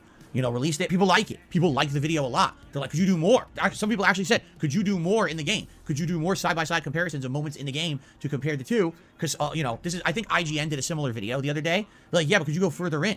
Could you maybe do... Yeah, Phil, try and do a side-by-side comparison of you fucking parodying Isaac Imla, the last remaining Nazi in space. Please do a side-by-side comparison of that compared to current day Dead Space remake. Thank you very much, Phil Burnell. Do a series of this. If people want it, maybe. All right? People seem to like the video, though. The views were good, likes were good, comments were good. So if that's the feedback, if that's the kind of thing you like... Ah, son of a bitch. I'm just... Train says that was a Dead Space 2 demo, though. I'm a fucking buffoon. I'm sorry, guys. I'm wrong bloody game. I'm a fucking dumbass. I fuck it. Okay, yeah, that's yeah. Dead Space 2, wrong game. Money, yeah, yeah. Money, money. Oh, money, money. Yeah, yeah. Money, money. Thank you very much to Black Mage. Super chat says 1,000 views on a short equals 0.01. That's basically 1 cent. Essentially, 1,000 views is a cent. I'm not. Is that accurate? I'm not entirely sure how accurate that even is. I don't know, guys. I think it's one of those things where it has literally just started, so maybe we need to give it a bit more time to see more accurate numbers. For, I don't know. We'll see. I guess as the month goes on, I think we'll get a better idea of how much money it will generate. But yeah, we'll see. Liked, and perhaps it's worth doing. You know, we'll see. All right. So thank you for checking that out on my day off. Thanks for checking out the YouTube short today. Will there be more stuff coming up this week? Possibly. Let's see what happens today. Maybe we'll have some new shorts that'll come out of today. All right. If not, I do have a couple other retro shorts saved up that we could do from previous playthroughs as well. I don't really want to jump the gun on them, though. So we'll see what happens today. All right. But YouTube Shorts, I'm hoping to implement and keep in the rotation as something interesting around here, something that people like, and a way to promote the channel. Is it ever going to be profitable? I have no clue. Likely not unless a short goes viral and I'm getting like tens of thousands of views on it. Would I even see a buck? Seriously. Well, what would you determine as profitable? Phil's metrics of what is profitable will probably vastly differ from what mine and your fucking definition of profitable is. Phil considers a couple $100 as to be not worth it. I'm not kidding you. Phil does not fucking think it's worth it if it's only a couple of $100 extra. I shit you not, he said it in the fucking past. For this to be fucking profitable for Phil, I think he needs to be looking at least $500, $600, $700 extra per month. in like YouTube revenue. I think that's what he would consider to be profitable. Anything below that, I don't think he's going to think it's worth his fucking time. He's not going to bother his fucking arse. Money, yeah, yeah. Money, money. Oh, money, money, yeah, yeah. Money, money. Shout out to David Riley for the super chat. Thank you very much for that. And he says, God help DSP fans. It's a second job before the engagement he wants. You're no fucking wrong. Okay, let's break down very quickly again what DSP fans must fucking do for Phil Burnell. So when Phil's playing a fucking game, they have to fucking make sure to hold his goddamn hand to get through the fucking game. Anytime Phil gets stuck, it's the chat's responsibility to get him through the fucking game, or he's going to bitch and whine and moan about the game developers. As well as playing the fucking game, Phil has to be fucking monetized throughout the fucking game. Any fucking slowdown in monetization means that Phil's going to bitch and whine and complain about the lack of support as well, regardless of how he's doing in the fucking game. So they must tip regularly as well, and optionally super chat as well and give members. As well as that, you need to fucking support him in Patreon, because, you know, it's always important to fucking support Phil behind the fucking scenes as well, you know, so yeah, you must fucking give him money for Patreon as well. Also, if you don't want your fucking tips read out on fucking screen, you can actually fucking super chat him, tip him behind the scenes, and you can even fucking tell him, don't fucking bother reading this out, and Phil will keep it a secret between just the two of you. Fucking how exciting is that shit? Not only that, Phil's actual fucking content itself, you actually have to, what the fuck? I'm distracted by Phil's fucking chat. IL Capo gave Phil $10 to say, are you a man? What the absolute fuck? That's a waste of $10 fucking dollars, man. What the fuck? What an absolute fucking... That's some way to piss away time. I assume it's a fucking troll. I really do think it's a waste of 10 fucking months. You could have fucking gave Phil $1. It's still a waste of a fucking dollar. But I would have worked with a fucking dollar, never mind $10 fucking dollars. Jesus Christ, man. I fucking derailed my fucking thoughts. Yeah, what else so his chat also have to fucking make sure that he fucking upkeep his business essentially in terms of that. Like for example, the LED lights behind Phil Burnell, as you can see, it's lighting up the wall back there. Fan donated. The webcam he's currently fucking using. Fan donated. The capture card he's using to fucking record gameplay. Fan donated. The television he's playing his games on was paid for essentially by fans. Yes. The monitor, fucking Phil's got a brand new fucking monitor. Of course, fans paid for that as well. Although Phil claimed he got it himself, but really it was the fucking fans that fucking got it from him, because they fucking tipped him so much because Phil had an emergency. And of course, the fucking fans came out in droves to support him in said emergency. And what else do you fucking have in that fucking... And the overlays, look at the fucking stream overlays. You know, you got a fucking level 1 podcast that is fucking top and centre of the fucking screen. This shit right here, you can see it at the top of the screen and the sides, that's fan made as well. Animations, fan made. The music Phil uses for the start of the fucking stream, fan fucking made. And it's getting to the fucking point where Phil Burnell is responsible for about only 4% of the actual fucking content on his fucking channel. In terms of like what Phil actually puts into his fucking product. In terms of like, you know, did Phil source a capture card? No, a fan gave it to him. The fucking console he plays games on, well, it depends. The fucking Xbox was gifted to him as well. The TV was fucking paid for by fans. He loves to fucking claim he's a one-man show, essentially. He's fucking no. There'd be no fucking show at all if the fans didn't fucking slave away. And literally, I'm not even fucking using that as a joke. He doesn't give anyone a fucking penny for their fucking efforts. Fucking mental, man. Well, I made a fucking dumbass like wee music track, a wee diss track, you know, a few months ago, and I asked Darcy the Phil, do you want to fucking draw some art, you know, to make it like a wee music video? I paid him money to do that. I was like, take some time, you know, I'm going to actually pay you for your work because this is your job as well. You know what I mean? Phil wouldn't do that. Phil would expect that shit to be given to him free in a fucking plate without complaint. And if someone dares to ask for some fucking money for it, how dare they? Like, but, you know, that's neither here nor there. Okay. Ladies and gentlemen, it's time for a segment that we like to call Phil's Day Off. Here we go. But since today's podcast is essentially me blowing through a million topics because I have so much to talk about and I want to cover the topics I need to cover today, all right, I don't actually have a giant segment to talk about. Here's what happened yesterday. I did all my usual errands that I usually do, including grocery shopping, pet supplies. I went out and picked up some stuff for my wife that she had ordered and I picked up at the store, stuff like that, all right? But one thing that I absolutely had to do yesterday, I had to go to the doctor. Why? Well, there's something that you guys have seen on streams over the last several months that some of you have brought up. And finally, it basically got so bad that you guys totally noticed it this last week, and I explained to you what it is. In a nutshell, I've had a really bad skin rash, all right, on my hands only for many months, all right? Now, I'll give you the quick version of it. I have been having bad skin my whole life. When I was growing up in high school, I had insanely bad acne. I had to take Accutane to cure it. And even then, I still don't not have acne. It's just that it changed my metabolism to the point where the acne isn't debilitating. I still have it, but at least it's not as bad as it was going to be. Okay? Over the course of my life, I've always had sensitive skin.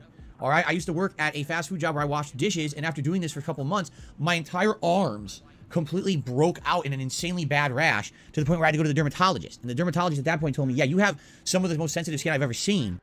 Phil is an extremely thin-skinned bitch, there's no denying that. You have to be very careful with what you do in life, because if you do things to irritate your skin, you may end up having chronic problems and actually damage your skin permanently. So, I've been having this issue with my hands since the mid-2000s, where if I irritate my hands with something such as a moisturizer or some kind of a weird, there's been various things over the years that I found, like hay for some reason. Certain kinds of hay can make my whole arm break out. Fur. Jesus Christ, man, hey! God damn, feeding cat must be a nightmare. Remember I told you guys when we first got Jasper? For the whole first week we got Jasper, my whole body itched. And then after that week, it leveled out. I think my body built up the immunity to cat dander, and since then, it hasn't been a problem. But the point I'm making here is, my skin sucks. It's terrible. It's really bad. When you have an issue like this, it could be debilitating to your life. And this is one of the things I don't like talking about is medical issues, all right? I have a lot of them, all right? To be transparent with my audience now, because I almost never talk about this, I have a lot of medical issues. Basically, I was gifted a body that has a lot of shortcomings, okay? And I don't like to talk about... I am so tempted to make so many jokes, but at the same time, it feels a bit cruel. This literally is none of our business, but Phil's almost a transparent. Keep in mind, Phil, there's a reason why Phil's telling a story. It's partially to try and fuel the victim segment here. I'm going to try and encourage support from you today by really fucking making myself out to be a really terrible victim. My life has been so fucking terrible because I'm a thin-skinned little bitch who doesn't fucking like things like air and water and soap get touching it. I don't know. I'll let it play out. When you have an issue like this, it could be debilitating to your life. And this is one of the things I don't like talking about is medical issues, all right? I have a lot of them, all right? To be transparent with my audience now, because I almost never talk about this, I have a lot of medical issues. Basically, I was gifted a body that has a lot of shortcomings, okay? And I don't like to talk about it. I don't want to tell you about all the doctor visits that I have and all the money that I spend on medical shit, because it's not worth it. It's a waste of everyone's time, and it's neither here nor there. It has nothing to do with what I do on my streams, okay? But this is just one of the ongoing things that I've had my whole life that I've had to deal with. Okay, now, if you haven't noticed, it's never really affected things. Ever, right? You can look at my 15-year history as a content creator, and how many times have I really had to mention anything like this? Pretty much never, right? So here's what happened over the last year. Okay, I got another skin rash on my hands, and when I get it, usually it feels like it's an allergic reaction, like something directly in my environment happened that made my hands get a rash that itches. Okay, now normally if I just ignore the rash and I don't scratch it, I do nothing to it, after a few days to a week, the rash will start to go away, and then eventually it's gone. It's not a big deal, okay? Last year, around the middle of the year, I got one of these rashes, and I couldn't figure out what was causing it. First, I thought maybe it's new body wash that I'm trying. Maybe it's that we're using certain hand soaps in the house, and these hand soaps have a moisturizer in it that's reacting to my skin or whatever it could be, right? I don't know. I tried like a million things over the course of like the last 8 months. I've tried changing so many different things to try to get this hand rash to clear up. And what I will tell you is the weird part about it was sometimes it would look like it was clearing up, and then it would come back again, and then it would look like it's going away, and then it would come back again, and it was so annoying. All right, and like, what could possibly be causing this coming back, going away, coming back, going away? And of course, you try to be self-diagnosing. You're going online, you're trying to find shit, and of course, every possibility, some of it doesn't even make sense. You're like, oh, it could be diet. How could it be diet if it's only on my hands? This would make sense if like the skin all over my body was having issues. It's only on my hands, so obviously there's something going on here, right? So anyway, with all this going on, I was get so busy with everything. I kind of forget about it. I don't pay attention to it. And what ended up happening was, basically in January, the shit hit the fan. Let's put it that way. In January, this rash got so bad out of nowhere. And by the way, it could have been because it's dry now too. It's cold and dry, right? It got really cold in December, January here. So because the temperatures dipped, the air is dry or whatever. Okay. The rash not only was an itchy rash, it turned into dry skin. It turned into cracked skin. My skin started to actually cut. That is not good. It's one thing if you have a rash. It's another thing if your skin is now starting to cut itself.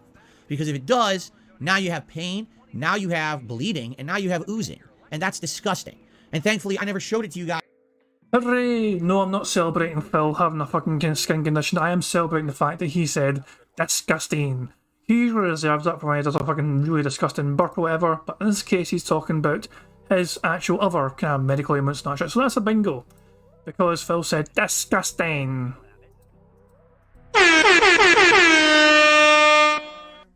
Guys on stream, and you guys never really noticed it, but it got really bad. And then it got so bad, okay, that I had to start bandaging my left hand because I have a patch here where the skin was so disgusting that it was oozing everywhere. It was fucking nasty, okay, to say the least. All right. So I've never had anything like this before. Again, I've had this skin issue since the mid 2000s. I actually started having it when I worked at that office job that I told you guys, the helicopter job. I started having this issue where I noticed certain things would make my hands have a reaction. Like one day I was using hand sanitizer that had moisturizer in it. Boom, my hands broke out. Okay. But since then, I've been really good about finding and identifying things that cause this problem and basically narrowing it down and eliminating those things from my lifestyle so they don't bother me that much. It's not a big deal. Okay. Well, finally got so bad in January, I couldn't take it anymore. I got to see a doctor. So I did see a doctor yesterday. And what the doctor did was, you know, looking at it and asking me questions or whatever. And I said, I think what it is yes, you have this ongoing rash because you have sensitive skin. But because this rash went so long and didn't go away, you now have psoriasis or eczema. It's not clear because what I... Money, yeah, yeah. Money, money. Oh, money, money. Yeah, yeah. Money, money. Thank you very much to Barrett Wells. So Super Chat says, Lyndon Paul, who are his mum and dad, by the way, are going to outlive him. Inheritance saved. It's possible. Who knows? Nah. Phil's too lucky for that to happen. Nah, there's no way. Phil, it's just bizarre. I don't understand why Phil's telling us all this story other than to try and get sympathy money from his fucking dickheads. I mean, it feels... I mean, I am sympathetic to an extent for people that have things in their life that they cannot control.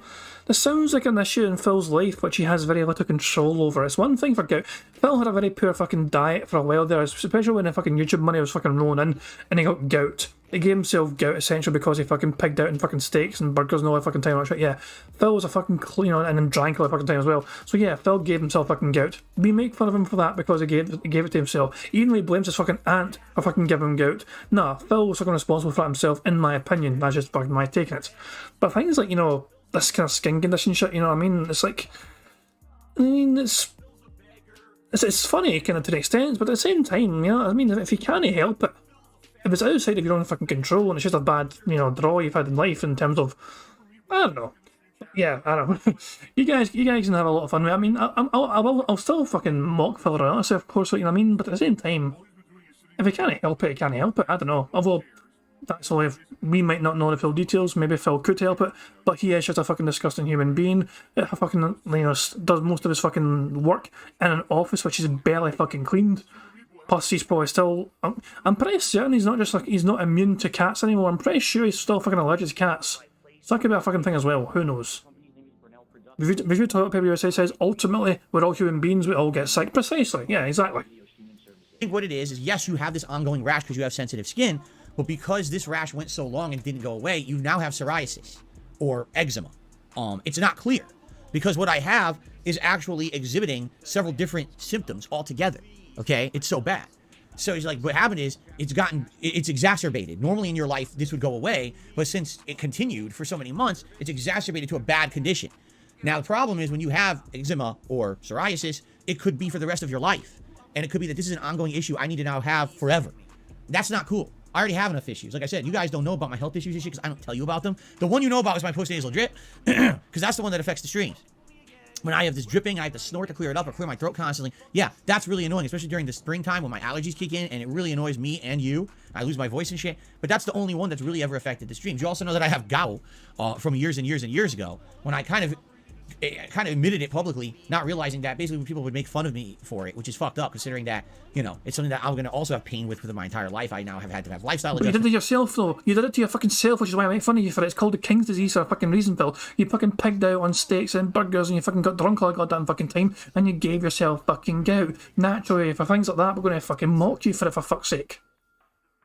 Of course we're going to fucking mock you for it. Oh, you poor fucking Phil was irresponsible with his fucking lifestyle and he's fucking paying the price for it. The consequences of his fucking actions are being fucking felt. Boo fucking who. You did it to yourself, as Sunspot would say. It's been a wee while since I've seen a Sunspot video. Is he still uploading? sense for it. I didn't know I had it. I would have been better with my health previously if I'd known I was going to have it. You know, I mean, I could continue on and on. I have health issues, and the thing is that people on the internet are dicks. All right, they fuck around and they want to think that. Fuck off, Phil. Phil, no, I'm sorry. It's our fucking fault that you fucking get mocked for gout. Yes, it's not. It's your own fucking fault for getting in the fucking first place, Phil. Look, you exist and you're funny to fucking laugh at because you're such a miserable fucking pig. It makes some very stupid fucking decisions sometimes. We're going to point and laugh at those fucking stupid decisions. One of those decisions you chose to actively make was to fucking eat so much and drink so much that you gave yourself fucking gout. Yes, we're going to fucking mock you for having gout. Deal with it, you stupid little dick. These things are just like funny. They're not, especially when they add up. It's one thing if you have one condition. Well, I've already told you I have 3. That's not all the things I have wrong. I say I have a body that sadly seems like I have issue after issue. And the weird part about it is, you know, so my parents are getting much older now. Okay, you know, they're now in their mid-60s. You know, they're getting way up there in age. Don't you fucking dare. Don't you fucking dare pull out the fucking my parents are dying card again. Don't you fucking dare. You don't get to fucking play that card multiple fucking times. And they're getting more and more health problems. And what's funny is the health problems they're getting, I already have. Yeah, my dad's back issue is exactly the back issue that I had 15 years ago. He got it later. You know, he actually got it later. What the hell? Huh? That's very strange. Phil's very confused because this animation started playing out of the blue. And I'm very confused how it could have played by itself unless Phil hit a button by mistake. Well, shit. Yeah, my dad's back issue is exactly the back issue that I had. So he's not like accidentally hit anything as far as I can tell. And the animation just played by itself. $68 fucking dollars. 15 years ago. Money, money, yeah, yeah. Money, money. Oh, money, money, yeah, yeah. Money, money. Thank you very much, a Prophet, for a super chat. He says, this entire Goutcast has been one long guilt trip segment. You're absolutely fucking right. Now let's try and see if Phil can fucking make sense of this random mystery tip animation. He got it later. You know? He actually got it later. What the hell? Huh? What the hell is that? Why did that just pop up?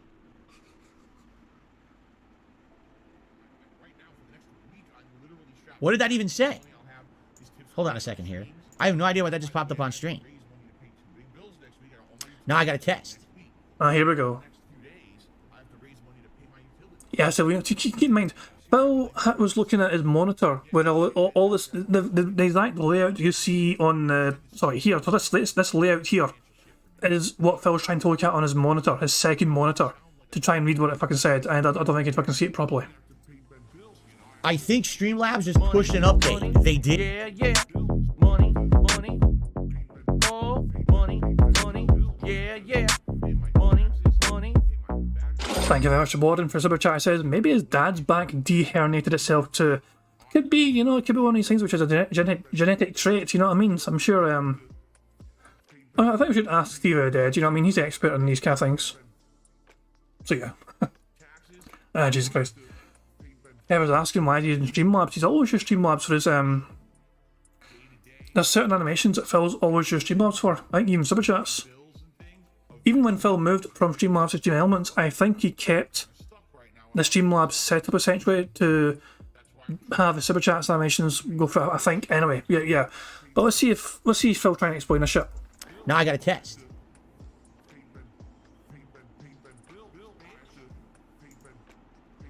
I think Streamlabs just pushed an update. They did. Streamlabs just, remember this happened previously? Streamlabs pushed an update and it screwed everything up. So I think that I think that now my pop-ups aren't gonna work and I need to log out and log in again. Let's test it. Ready? I'm gonna test a $5 animation. No, the $5 animation worked. All right. Okay, let me try a $20 animation. They work. I think Streamlabs pushed an update because I can tell you right now, yeah, my screen looks different. They did. They changed. They did change something. I don't know what. They pushed another update, but now this is work. It looks like it's working anyway, so I guess it's not a big deal. Yeah, I don't know what happened there. That was not a legit tip. None of those tips were legit, just so you guys know. There was a pop-up like, that's not even the right text that I use. So why does it look like that? I think they pushed an update. Because then I had to refresh and the whole screen's different now. Yeah. All right, well, it seems like it's still working, so no complaints. Anyway, and then that's neither here nor there. Anyway, yeah, so, you know, my parents are getting health issues in their older age that I've already had. Guess what my mom has on her hands? Eczema. She has the same issue that I have. She just got, like, in the last year. But she's, like, you know, 30 plus years older than me. And she's getting it. Now I got it. It's like, so it seems like every single health issue that both my parents have, I'm going to have in my lifetime. And that's not good because they've got many issues. It's not any of our fucking business, the health concerns of Phil, never mind his fucking parents. We shouldn't be fucking getting told that Phil's dad's back is fucked up. We shouldn't be getting fucking told by Phil that his mother's fucking hands are fucking busting out an eczema or something. That is none of our fucking business. He has thrown his own parents out there to fucking use them as fucking content. It's my Jesus Christ, look, we all have people, either it's ourselves that's got health issues, and Christ knows, if some of you guys have told me some of the things that are wrong with you know what I mean? Like, some of you guys do, I'm amazed that you guys can kind of, you know, like, do as well as you do, essentially, because of some of the things you've had to kind of persevere through. You know what I mean? It's incredibly inspiring. But it's at the same time, though, it's one of those things where it's like, well, know people as well. It might not be us, but it might be other people we know in our fucking lives that have all these fucking things wrong with them, but they fucking just try their best to fucking get through it. I'm the same fucking boat, you know what I mean? I'm not going to do a Phil and tell, you know what I mean? But as people in my life that I know are going through things, I'm not going to fucking throw that shit to my fucking chat so you guys can feel fucking sorry for me. It's not your business. It's bizarre that fucking Phil, if he sees a reason to fucking do this shit. It's fucking mind-boggling that Phil would fucking say this shit on stream to random people on the internet. Let me put it that way, so. Money, yeah, yeah. Money, money. Oh, money, money, yeah, yeah. Money, money. Thank you very much for Profit per Super Chat. It says, confirmed, Linda has a yeast infection. You disgusting boy. That's filthy, Prophet. That's filthy. And yet, despite all this fucking filth and Prophet, he's still not the most fucking disgusting person in Canada. Shout out to Derish. I'm going to have in my lifetime. And that's not good because they've got many issues. Let me put it that way. So, anyway, so I went to the doctor yesterday. I got diagnosed. And essentially what the doctor did is the doctor gave me two different things to do. They prescribed me a cream that is a steroidal cream, I think it's called. What it's supposed to do is if I ever get the rash. DSP's going to be on steroids. His anger's going to be through the fucking roof. Oh my fucking god, he's going to just start fucking flipping the microphone over. Why won't you guys tip me more? Roar! Okay, and the rash is bad and won't go away. Use the steroidal cream. Because the steroidal cream is supposed to treat the rash and make it that the itchiness and the inflammation of the rash will go down. And then, looking at how bad my hands are right now, the doctor said you absolutely have to get like some kind of a moisturizer cream, but you have to get one that doesn't cause allergy problems. Because obviously I have sensitive skin. And there's a lot of moisturizers out there that cause your skin to basically inflame even worse. So they recommended, what is it called? Aquaphor. Sadly, I go to the store, they don't have it. None of the stores near me have Aquaphor. I'm like, well, I need something now. So I actually found something that was like generic, similar to Aquaphor, very similar ingredients. And I started putting it on my hands yesterday, and I kid you not, within an hour, my hand was feeling better. All the dryness was starting to go away. I was like, holy shit, I can't believe the difference just by putting this cream on my hand. How much better my hand felt, okay? So this is good because now my hands are starting to feel better. Now the thing is, it's not going to be something that immediately fixes itself. The damage is so bad, I was told basically it could take several weeks of me constantly applying this cream 2-3 times a day to keep my hands moisturized, to get the moisture back into the skin balance, basically. And I even had to buy these stupid gloves, like cloth gloves. So I'm gonna do at night when I'm going to sleep, put the cream on my hands and put the cloth gloves on. So now it stays on the hands overnight. I'm not rubbing it off all over my pillows of the bed or my face. Because that's another thing.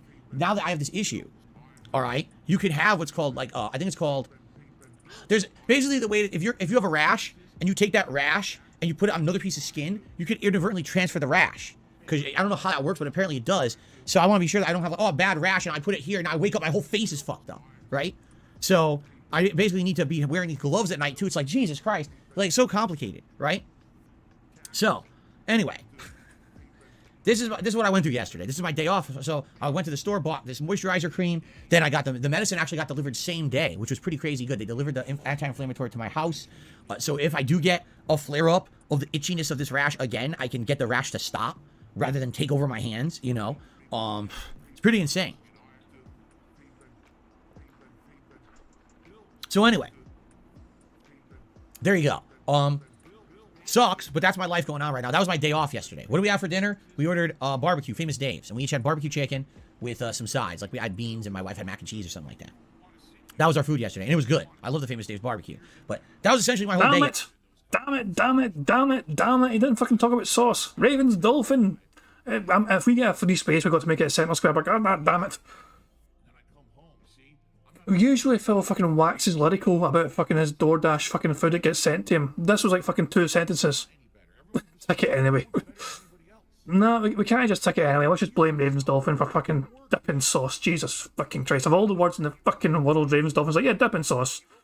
He could have picked snort. He could have fucking picked, anything, doctors. He could have picked, shorts. No, dipping sauce. That guy's got food in the mind, goddamn. Mind you, I can't fucking come. I've also got fucking food in the mind all the goddamn time as well. Yesterday, okay? All right? Okay, ladies and gentlemen, let's get to game news, and then we got to do Super Bowl stuff. I'm going to turbo through an insane amount of game news. You ready? I have to, because if I don't turbo through this news, we will never finish today's podcast. Game news. Just listen to this. In the last week, here's all these games that were canceled. Apex Legends Mobile, Battlefield Mobile, Crime Site, Crossfire X, Dragon Quest The Adventure of Die A Hero's Bonds, Echo VR, Knockout City, and Rumbleverse. Anyone remember Knockout? The amazing thing is, Raven did potentially suggest, it's bizarre. He was torn between picking sauce, but Raven actually generally said Phil might talk about this cancelled game. And one of the games was that's the second to last one, I'm pretty certain. From EA. Echo VR, Knockout City. Knockout City. Ravens Dolphin was actually thinking Phil might talk about it on today's stream. So that was potentially, that was actually the first thing Ravens Dolphin thought it may have been a centre square. Because of that, I'm going to tick it. Because that was actually I think I was originally going to be a centre square idea. I talked him out of it. Because I thought, I don't think Phil's going to talk about it. None of us have heard of the fucking game really, But no, I'm taking it because that is actually the thing that Ravens Dolphin was going to make the fucking centre square. Him actually talking about that particular fucking game. Not just him talking about any cancelled game. Specifically, Knockout City. He even fucking showed the trailer for the fucking game or some pishman on the stream. We were thinking Phil's going to talk about his cancelled game because the game's not done well at all. And didn't last too long essentially. But, yeah, fuck it. That's another bingo. That's actually a double bingo because of the diagonal line as well.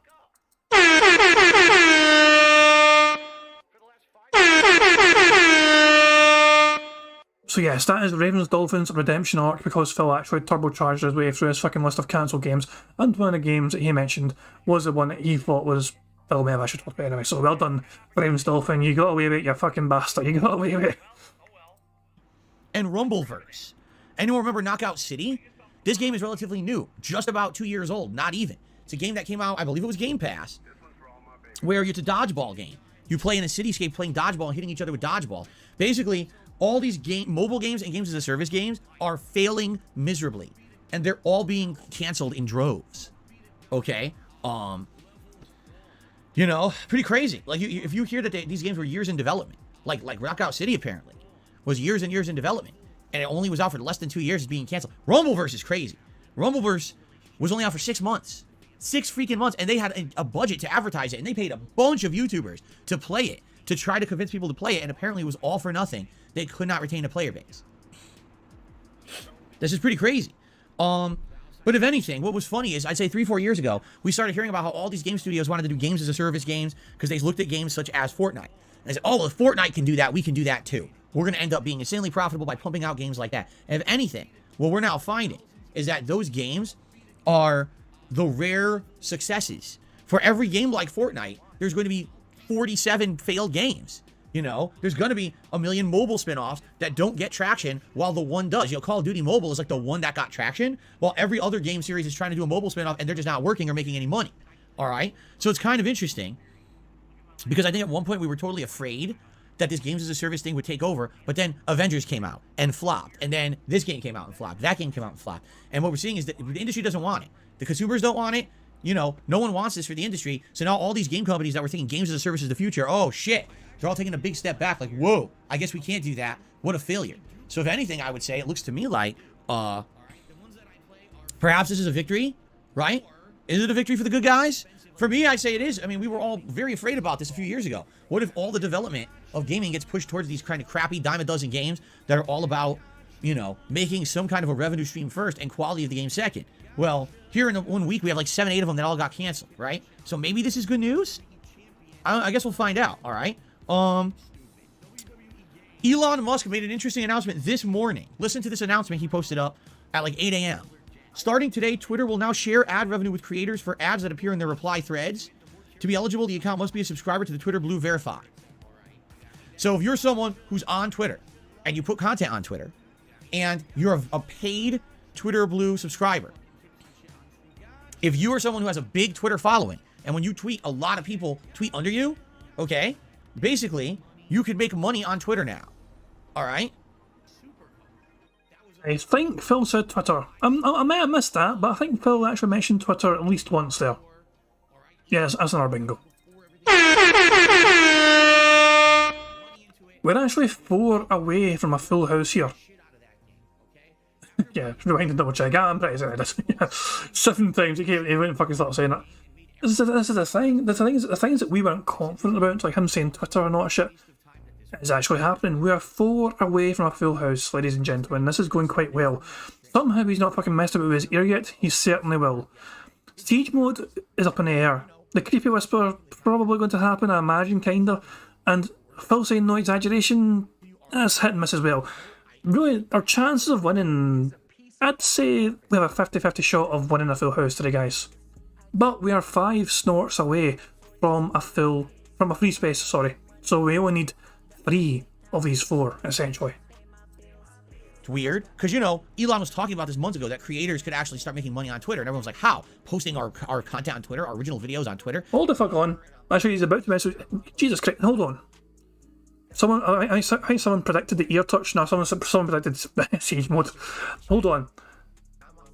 I thought Phil had to enable these super chats as well. No, it doesn't. Okay, I'm so confused. The only animations Phil has to actually play manually are tips, isn't it? Super chats still get played automatically because it's for YouTube essentially, and YouTube tracks the payment, and so it still triggers on his Streamlabs setup to play the animation as well. I think that's right. It's only tips that Phil has to kind of manually enable to have an animation.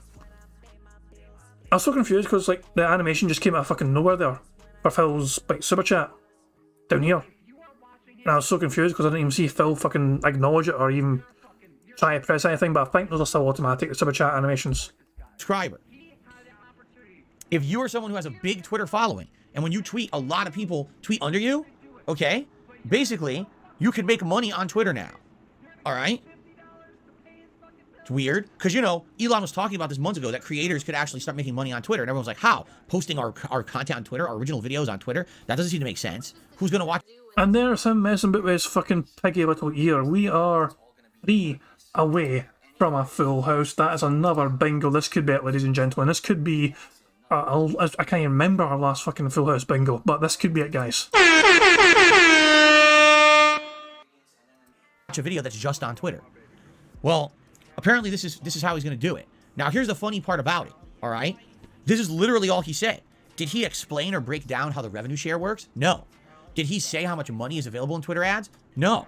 So how funny would it be if, let's say, for example, there's someone who has 1 million followers on Twitter, and every time they tweet, they get crazy engagement on all of their tweets.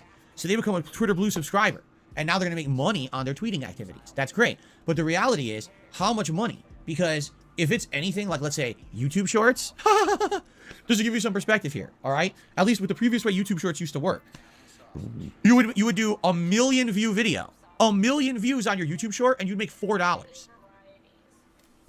I want you to think about that. How much does YouTube Blue cost, or Twitter Blue cost? Excuse me. What is it, like $10 a month? I think it is.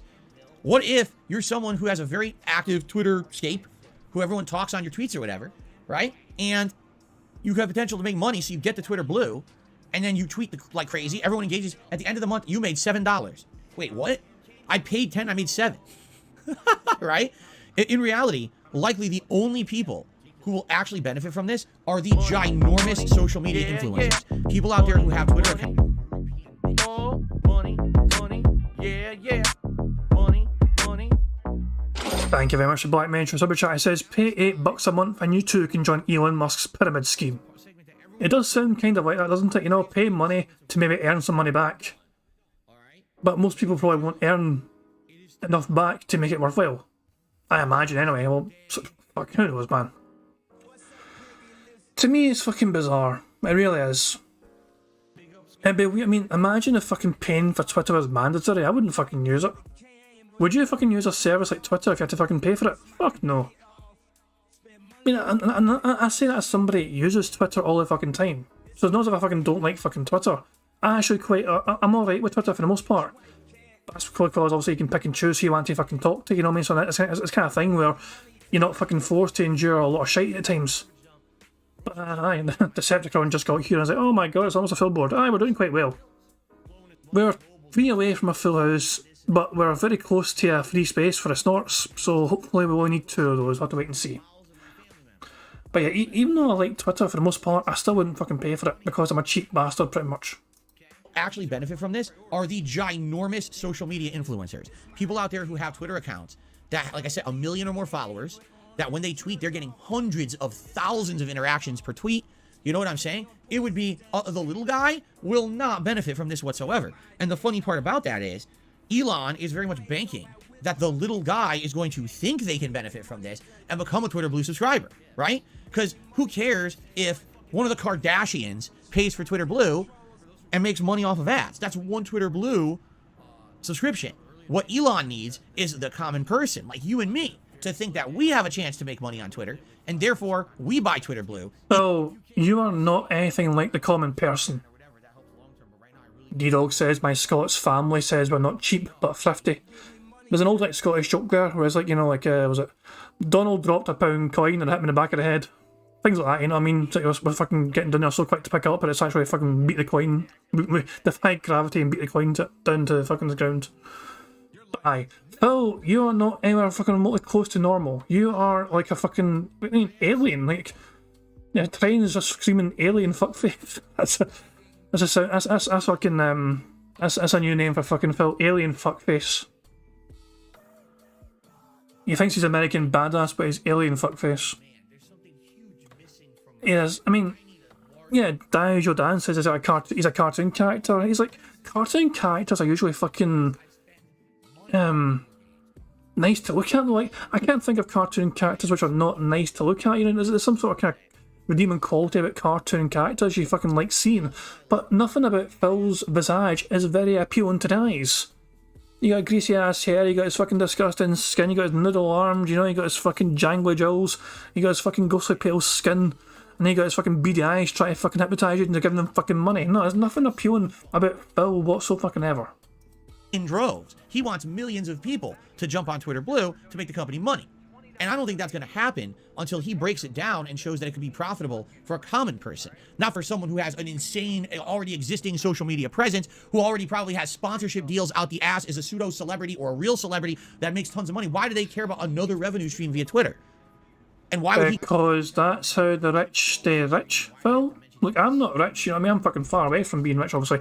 But I understand that the people that get rich and stay rich find multiple methods and revenue, different ways and methods or shit to stay rich and get richer.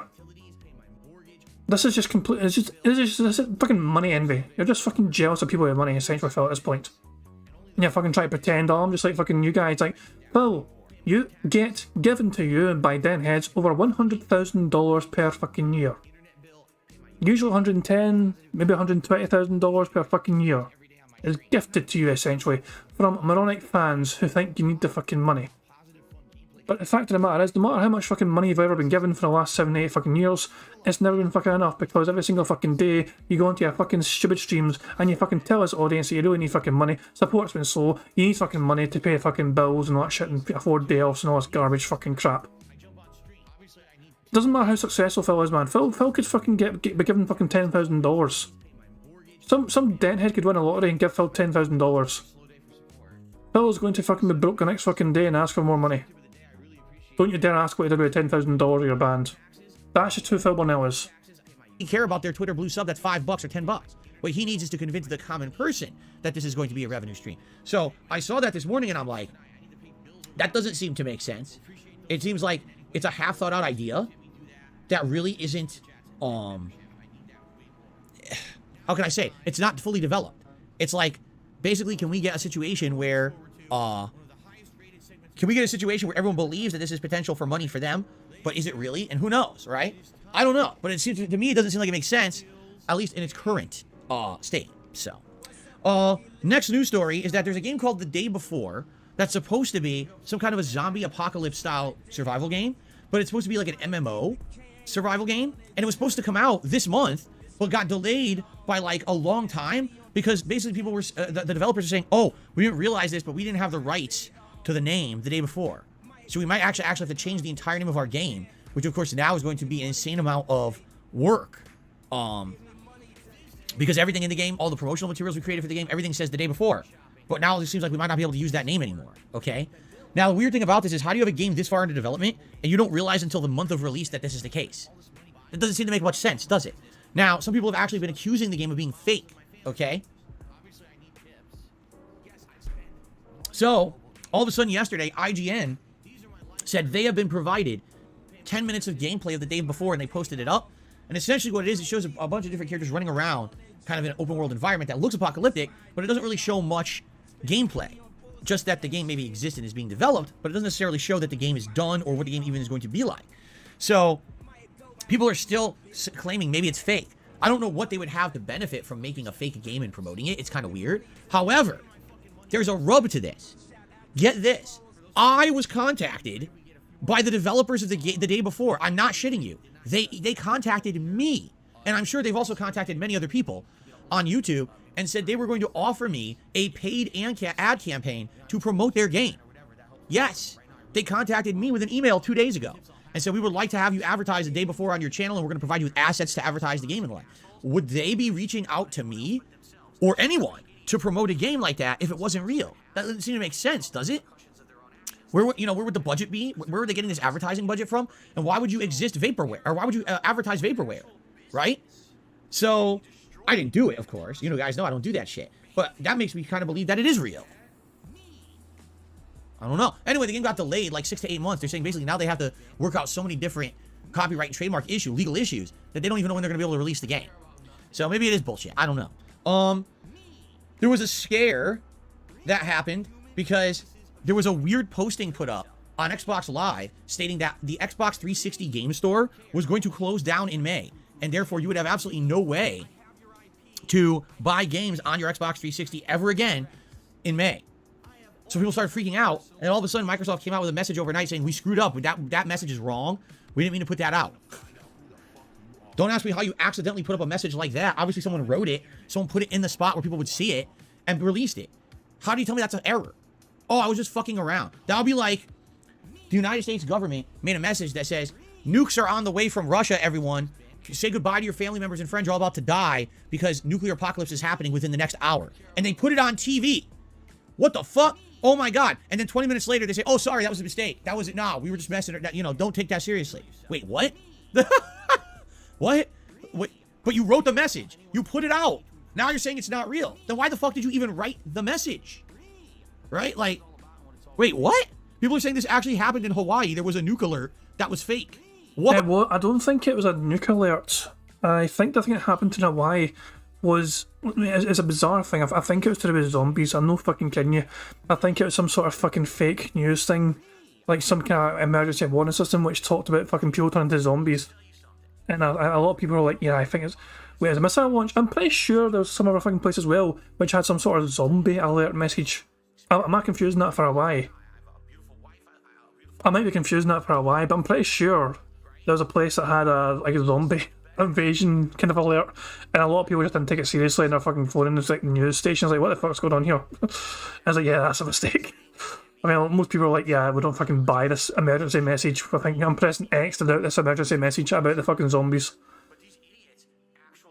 But yeah, I mean, it's hard to fucking tell at times, and you know, so Phil's fucking shocked face when he realises his fucking like, his over the top example was actually real. What? I didn't even know that. People are saying this literally happened. All right, you know what? Fuck it. Humans are so stupid. Anything can happen. Literally, anything can happen. So fuck it. I believe it. Anyway, let's continue. So the other day we were talking about the controversy around Redfall, which is now coming out in the summer. Got delayed. This is a new game from the same studio that made games such as Dishonored, as well as the recent Deathloop. It's getting flack because it's going to be an online-only game. All right, you need to always have an online connection to play it, even if you're playing it as single player. All right. Well, that sucks. We don't like that. We don't want games that need an online connection for single player. It's one thing if it's an online-only game, you're always playing with other people online, but what if you're playing it offline single player? Then why the hell do I need a connection, right? So now it's been revealed that Hogwarts Legacy is exactly the same. That if you don't have a functioning internet connection, you can't even play the single player of Hogwarts Legacy. So some people are calling foul and saying, why is it that people freaked out so bad about Redfall, but no one's freaking out about Hogwarts Legacy? I don't know, but I'll tell you this. I also don't like it for Hogwarts Legacy. I think that's stupid too. If these games are single-player experiences, they shouldn't need an online connection. Fuck piracy. How about that? How about these companies need to stop worrying so bad about that nonsense? I'm sorry, but widespread piracy of major AAA games is not an issue. It's not. These games are... Oh. Can you prove that fucking point with figures and facts? Please tell me you actually have a whole bunch of factual information that fucking reveals you're actually accurate about this. Because I'm sure you wouldn't just fucking say that willy-nilly without any fucking justification whatsoever. Well, apparently, ladies and gentlemen, Phil Burnell has decreed that video game piracy is not an issue whatsoever. So, yeah. It's not a big deal. These video game developers shouldn't give a fuck about video game piracy. They should just make the game, release the game, and not have it be internet only to fucking stop that. It's annoying, Phil. Phil doesn't like games that are being forced to be online only, just to avoid piracy shit. So he's decreed that it's fucking not a big issue anymore, video game piracy. Who cares if these game developers lose millions and millions of dollars in fucking making money from these games because people are pirating them? As long as Phil gets to fucking play the game without having to connect to the internet against his fucking will. Are selling in droves. They just say God of War Ragnarok sold 11 million copies. Last of Us Part 1 sold an insane amount of copies. All these big AAA games are selling. Is piracy an issue? Yes, it will always be an issue. But is it an issue to the point where we need to now hinder everyone's gameplay experience who bought the fucking game because of a few bad apples and a few bad actors? No. All right? Enough of bullshit. I mean, no, these AAA games make money if they're good. Doesn't matter how many people pirate it. Way more people are buying it. So enough of the bullshit. Oh, we lost a few shekels. Fell through our fingertips. Who it is? It's these big wigs at these companies who are fucking idiots who don't even understand shit. God forbid that some pennies fall out of our pockets, right? Wait a minute. If we don't make it always online, some people might pirate the game, and then how am I going to afford my 4th yacht this year? Fuck that. Seriously. Fuck that. Enough with these idiots. All right? There should not be always online in a single-player game, period. There's no justification for it. There's a new game that's come out. It's called Deliver Us Mars. It dropped out of nowhere yesterday. It wasn't expected to come out yesterday, but it did. I don't know what it is. It seems like it's some kind of a Mars exploration game with puzzle mechanics. I don't know if there's combat. It seems like an interesting mystery plot. Like a woman goes to the planet, and I guess that Mars was being terraformed for human life, but something went horribly wrong, and everything's destroyed. Now you're going there to find out what happened or something like that? I don't know. But, I saw that it dropped on Xbox yesterday out of nowhere. I don't know if it's any good or you guys are interested in seeing me play it. Yeah, it literally just came out. Yeah. Money, oh, money, yeah. Money. Thank you very much, Black Mage, for Super Chat. It says, we love Israel. I mean, depends who you ask around the world. A bit of a controversial subject because a lot of people, especially in that part of the world, are, there's a lot of conflict there. I just think people find the dumbest reasons sometimes to fucking try and kill one another. I really do. We have more in common than again, and then otherwise, you know what I mean? But some people, it just depends. It's just bizarre to me. Money, oh, money, yeah. Money. Thank you very much to Logan K for the super chat. It says, Phil hates piracy, but calls restreaming illegal? Okay, dude.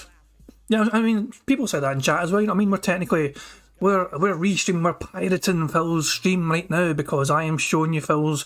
You guys don't have to go to fucking DSP Gaming to see this fucking bingo because I'm on there and I'm restreaming it for you guys to enjoy bingo. And it's one of those things where it's like, yeah, you guys are technically enjoying this kind of pirated content that I am providing you because I am going to the source myself to make sure you guys don't have to. But Phil says that's not a big deal. Even though he fucking hates that shit and he's fucking cried about it for fucking so long. But yeah, it's bizarre. It's fucking bizarre to me. Phil's stream is down, by the way. I'm looking at his fucking chat right now and he's kind of freaking out about it. I'll show you the messages in this chat. So keep in mind, we're behind Phil by about 35 minutes, 34 minutes. But right now, in current day, Phil, what's he saying here? Refresh if it goes down, okay at mine, but people are saying F in chat and the refresh symbols. Like, I see no drops at all, let me know if it comes back. I'm staring at excellent connection, all in the green. People are saying it's chappy, I'm stuck in a loop, Lamal, loop city now, I refreshed, Phil still lagging here, 2 times refresh now, no okay.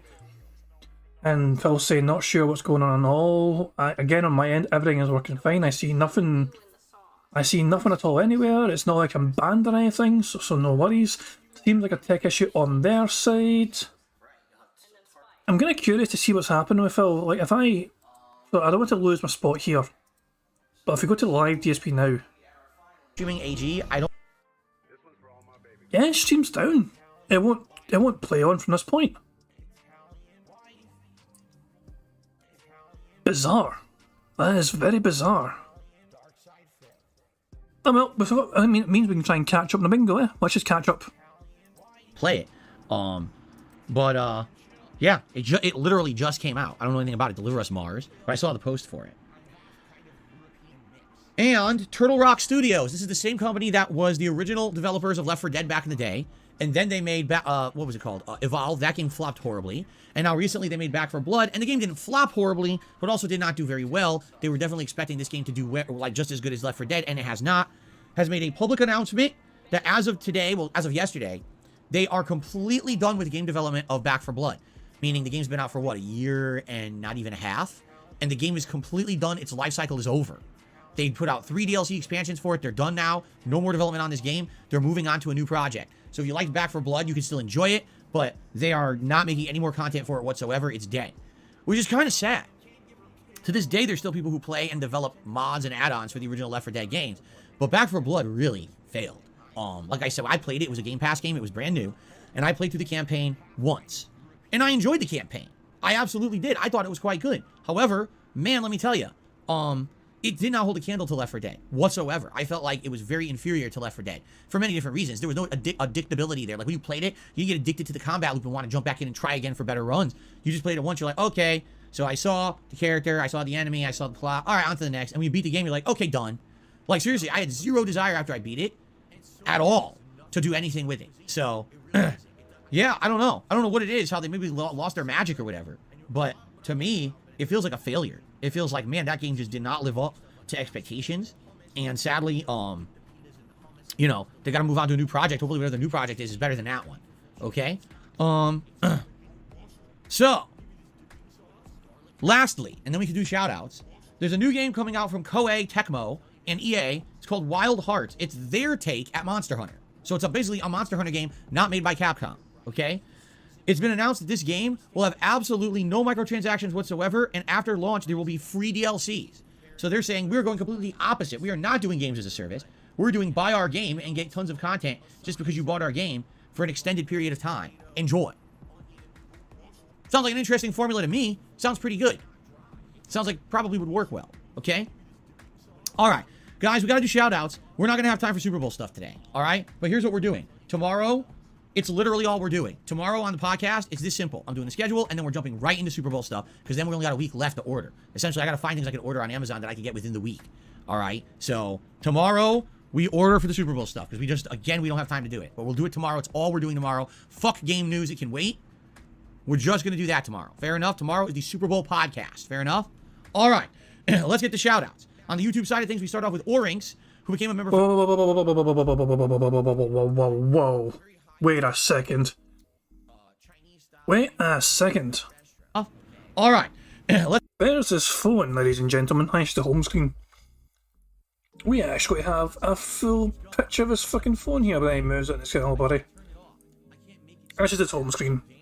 I just thought I'd see. I mean, it's always interesting to see Phil show his fucking phone on screen. To me, it's all something kind of like, oh, Piggy's actually showing his phone. Jesus Christ, man. Yes, it's on the home screen. Imagine if it was, God's sake, man, you imagine if it was WWE Champions again. Fuck me. That'd be fucking hilarious. Nah. Get the shoutouts. On the YouTube side of things, we start off with Errands, who became a member for 8 months in a row. He says, do you plan on doing more React content in 2023? Yes. Yes. Yes. I wish I could say more than that because I don't know when. But the answer is yes. I am planning on doing more in 2023. Yes, it's coming. Okay? Thank you, O-Rings, for 8 months of support. Casanova re-upped their membership for 20 months. Thank you, Casanova, for the ongoing support. Il Capo did a super chat. Are you a man? No, I am the man. Okay. And Anal Yard did a super chat. Says, where's Jasper Kitty at? He is currently with Cat. He actually was trying to sneak into the office as I was getting the stream started today, but he is not allowed in here today. So there you go. And Anal Yard, that's an interesting name. Where did you get that from, and what does it mean? Your anus is how many yards long?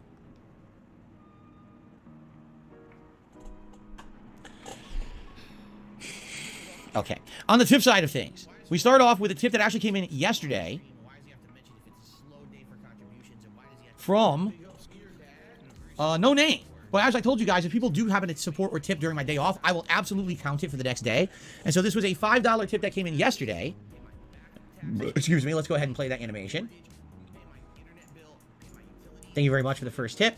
And did you know that the Dead Space series now includes 3 games of the main series, 2 DLCs, a remake, 4 spin-off games, 2 animated films, 2 novels, and 4 comics. Thanks for your awesome playthrough.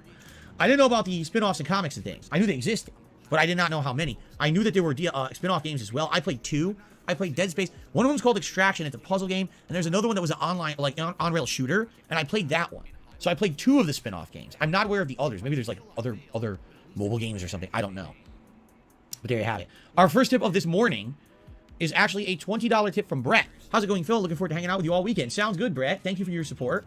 Thanks very much for the first big tip of today. $20. Set you up on the leaderboard so far as the top contributor of the day. Oops. And that jumps us right up to $25 in tips. Thank you so much, Brett. Alrighty, we got a $2.50 tip from Gamer Guy. He says, here's some ideas for a new playthrough. Maybe do Elden Ring New Game Plus, Chained Echoes, which is a 16-bit RPG, think Chrono Trigger and Final Fantasy VI, or Evil West. Alright, allow me to address each one. Elden Ring New Game Plus is a great idea, but sadly not for now. Right now, what we're looking to do is something to kill some time for about a week, but till Hogwarts Legacy comes out. Hogwarts Legacy will definitely be the featured game while I balance other games starting next week. If I start up Elden Ring now, there's no point. We know how long the game is. I'm not going to get very far before I'm not going to be able to play it that much. In which case, then it's going to be disappointing for those who are liking me doing that run. Like, well, what happened, right? So I want to do Elden Ring New Game Plus, but that makes a lot more sense when we don't have a big impending release. That other game you mentioned, Chained Memories or whatever, I mean, I would love a new RPG right now. Problem is I'm already playing 2. We've already got One Piece Odyssey, and we've got Oblivion. I can't do a third RPG. I can't have this whole channel be RPGs right now. That would totally kill it, all right? Evil West, now that's one that I was interested in playing back in the fall, and people yelled at me and said, Phil, how dare you play Evil West? Stop that right now. Don't do it. Play Pokemon. If you don't, we're coming to your house, and we're going to give you the biggest atomic wedgie possible while also giving you Wet Willy and spitting your nipples in a nipple twister. Now, let me tell you, the last thing I want is people showing up at my house and doing pranks to me like happened to me in high school. I had a very bad traumatic high school experience. I don't need that stuff again. All right? So please understand, you know, as much as I want to play Evil West, I can't have that happening. All right? Okay, maybe that's a little exaggeration. But people really wanted to see me play Pokemon. And I told them I wasn't going to do it. I was going to play Evil West, and they freaked out. So instead I played Pokemon, and it worked out. The Pokemon playthrough was quite good. Will I play Evil West? I'm not against playing Evil West. But it seemed like people were really on the fence about it. Like, they weren't gung-ho for it when it came out last year. And then after, I guess, people had played it, they said, it's kind of lackluster. It's just okay. It's not great. So I don't know. It's a consideration. Thanks for your suggestions. I received another $2 tip from Casanova. He's regarding your shorts. I think if you had a thumbnail for them, if possible, like your playthroughs, it would be much more noticeable in the sub feed, even subconsciously. I say this because I seem to miss a few of yours because other people's shorts and videos I skip over. I hope you consider this. You can't do it.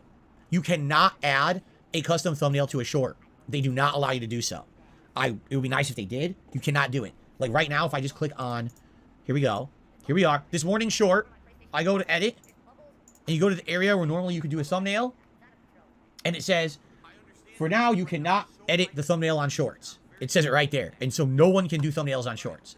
So whatever you got is what you got, basically. You might get lucky and actually get a really good thumbnail. If you look at some of my YouTube shorts, some of them actually have gotten really good thumbnails, and that's completely inadvertent. I don't set those. YouTube does. So I have no ability to edit that. I wish I did. It would be nice. But yeah, sadly, there is no customization whatsoever for YouTube thumbnails. What's there is there, and you just got to live with it. Maybe they will change that in the future, but now, nope, we're all stuck. So thanks for the suggestion. I completely agree with you, but it's not a functionality YouTube has right now. Okay. I feel like testing that.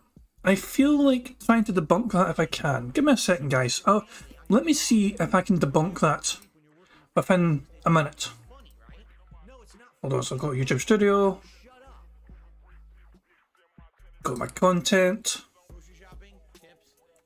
Because I have like one YouTube short, like ever.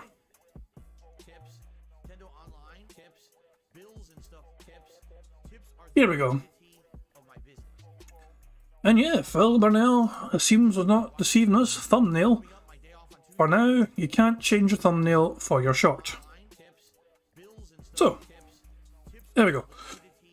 And Decepticon says it's true. Yeah, exactly. Yeah. I felt like just, I mean, I knew it wouldn't take too long to fucking, prove or disprove Phil. So, it's one of those things where I thought, okay, let's see if Phil's full of shit or not. Let's just check it ourselves. And lo and behold, Phil wasn't lying for once, I guess. Money, yeah, yeah. Jesus Christ, that fucking face.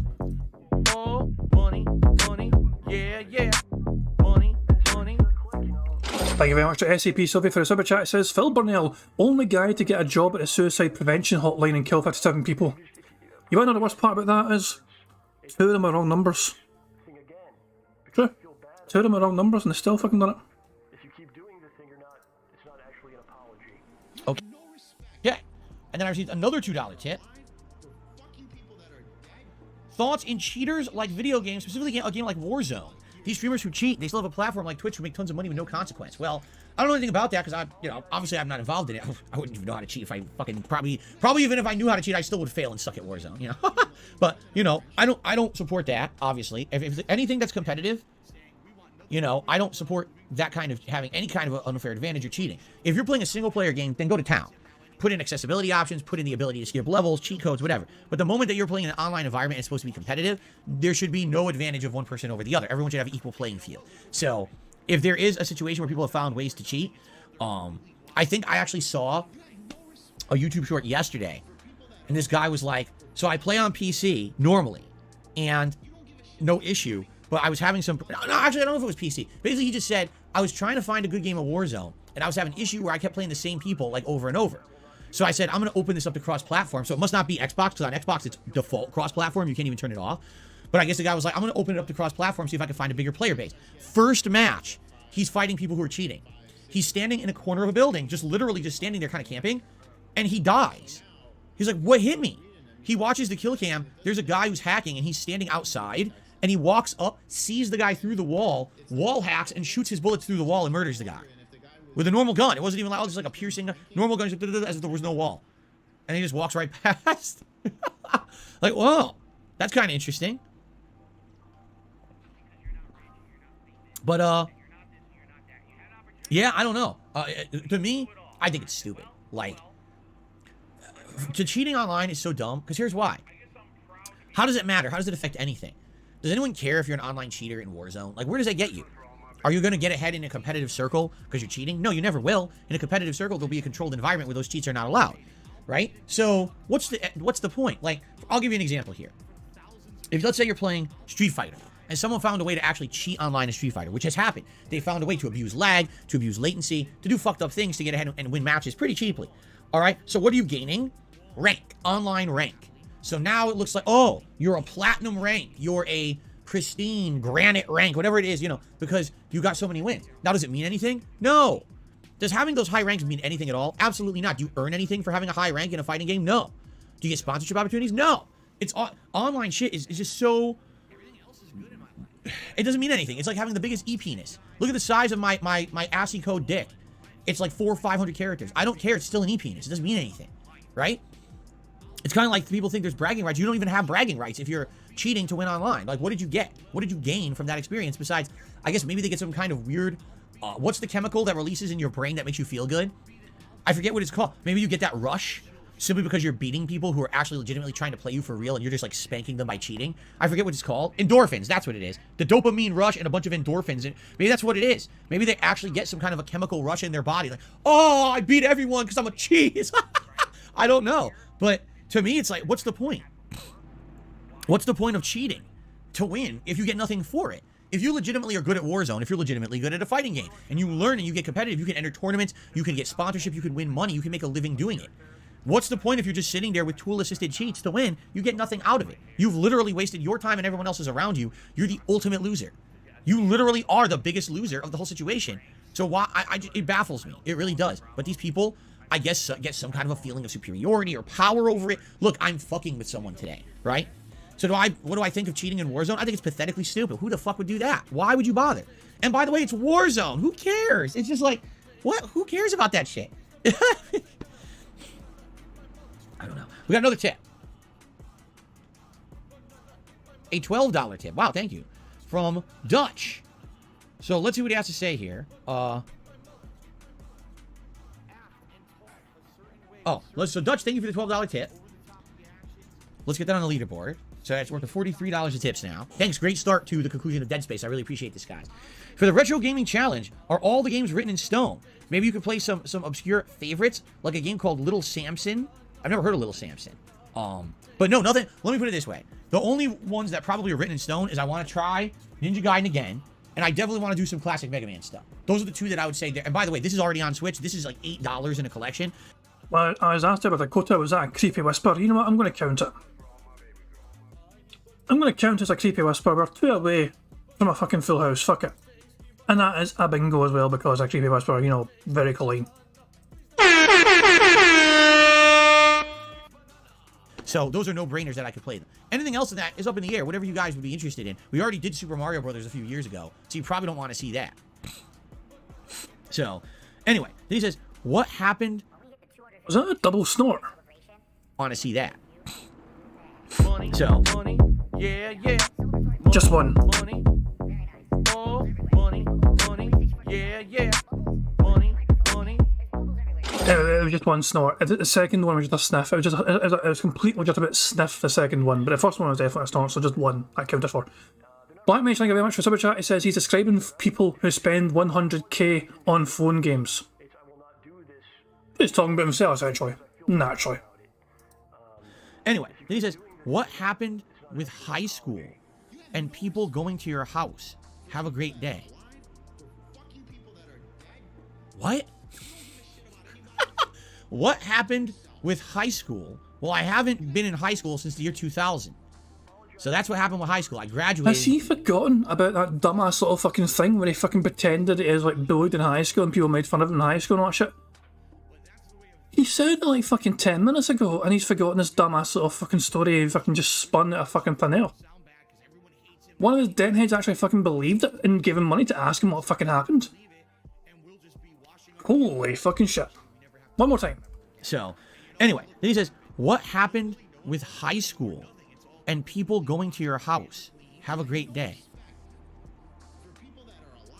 What? What happened with high school? Well, I haven't been in high school since the year 2000. So that's what happened with high school. I graduated in the year 2000. And people going to your house, I don't even, what are you talking about?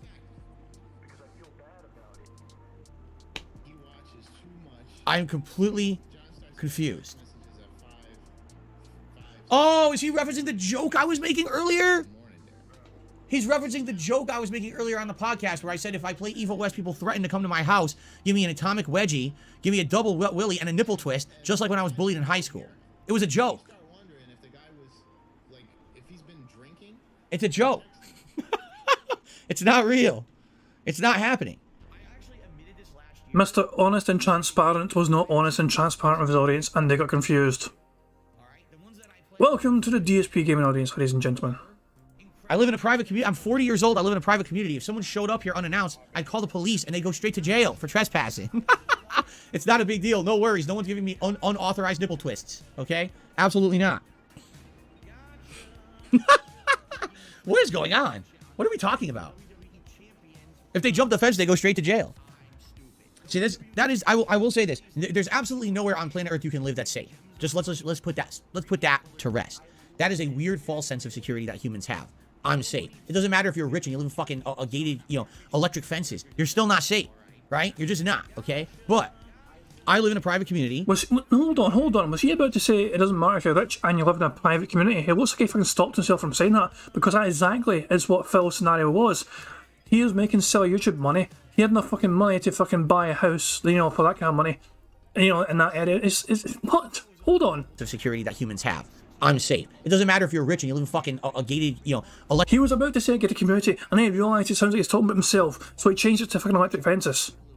He changed the wording because he realised all of a sudden, oh, but I'm fucking talking about myself here. I need to change the story because I'm not meant to be talking about myself here. Who's rich and fucking living in a gated community. Electric fences, that's a good fucking replacement, yeah. Electric fences are fucking great. They won't never suspect a thing. False sense of security that humans have.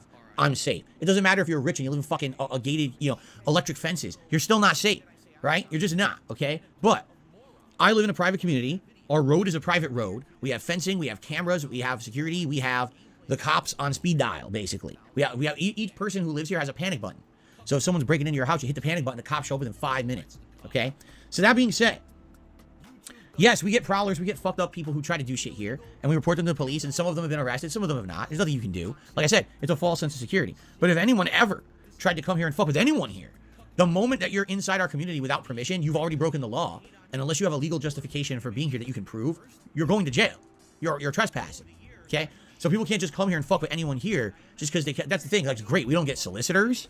We don't get trick-or-treaters. Like, it's private road. You can't come here unless you have a legal reason to be here. You see?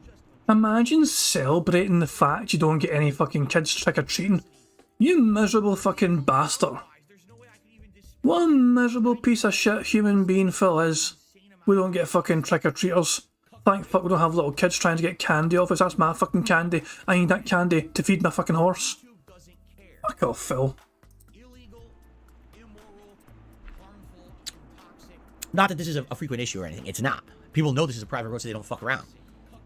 But no one's going to come here and do anything to me or anyone else here. This is, like I said, that's the reason why I live here. Because there is. But, we have doors on our locks, double locks on each door. We've got security system in place that anything is ajar. An alarm goes off and again triggers the police. The police show up within 5-10 minutes tops.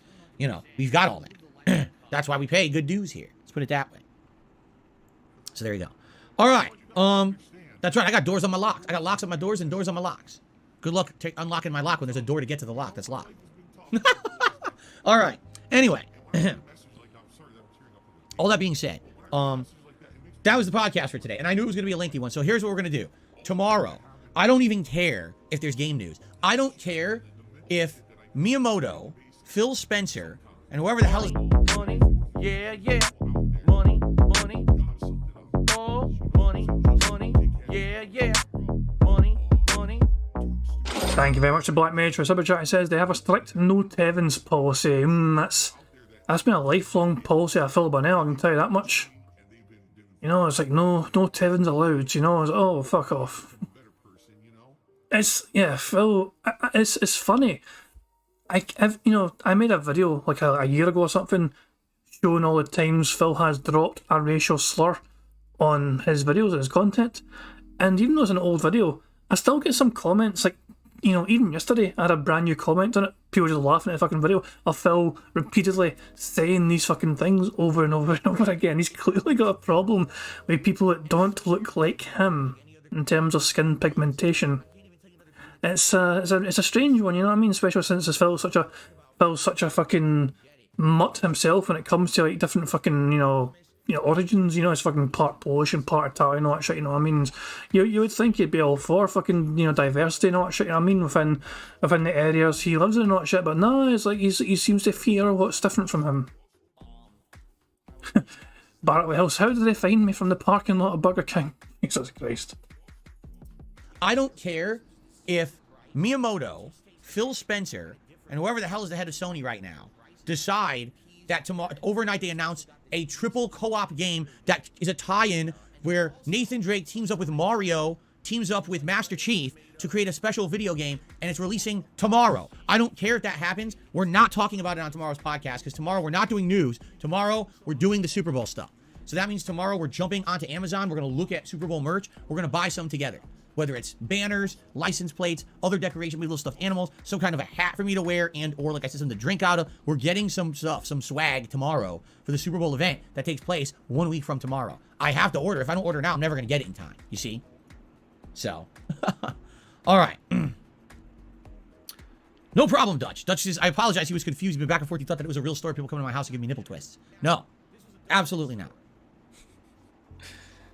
Okay. Anyway. Thank you all for a great podcast. By the way, I didn't even mention this is our last day for the Dead Space border. I think we did it 3 times this week in honor of Dead Space Remake. I hope you've enjoyed the Dead Space border. Man, we got some traction out of it, didn't we? I hope you've been liking the Dead Space coverage. I'm excited to see how it ends today. I don't know if they changed the ending or not. Yeah. I guess we'll have to see, okay? Interesting. But anyway, you guys ready for fun? I hope so. We're going to jump into the end right now. In fact, I hope that whoever's here can help me out to figure out where are the final master level security doors. I've already opened 1 door and 1 chest. I know for a fact there's at least 1 more chest and I think 2 more doors. If you guys know where they are and it could help me find them, I'd really appreciate that because I'd like to hit those up and then we can get into the end game of the game. Okay? Cool. Thank you all. Great podcast. Thanks for the early support on the show as well. I really appreciate that. That was absolutely disgusting. I wanted to turn around before I did that. And of course, one final reminder. Okay? Tonight, 6:45 p.m. Pacific time. Hi-Fi Rush second stream. Essentially, it's our final test stream. Do you guys want to see Hi-Fi Rush as a playthrough or not? Please help me determine if you do. If you want to see it, please show up, engage, and support that stream. If not, that'll be the final stream of it, and we'll do something different on Sunday. It's the final test for this game. Okay, so let's see what happens tonight, and we'll go from there. All right, guys, thank you so much. And let's get ready for some football. By the way, I'm ready to go. All right, so let's now get set up. And by the way, I'm ready to go. I don't think that we will take an additional break or anything. I think we'll just jump right in. Snort. To the finale of Dead Space. Snorting, bro. If you're sticking around, thanks. I mean, this is the end. This is going to be the best stuff in the game, I feel. The most challenging stuff and the big plot finale where everything's kind of revealed of what's going on. Fucking snort, you pig. The wrong thing, by the way. There we go. So stick around. If you take off now, you're missing out. Really.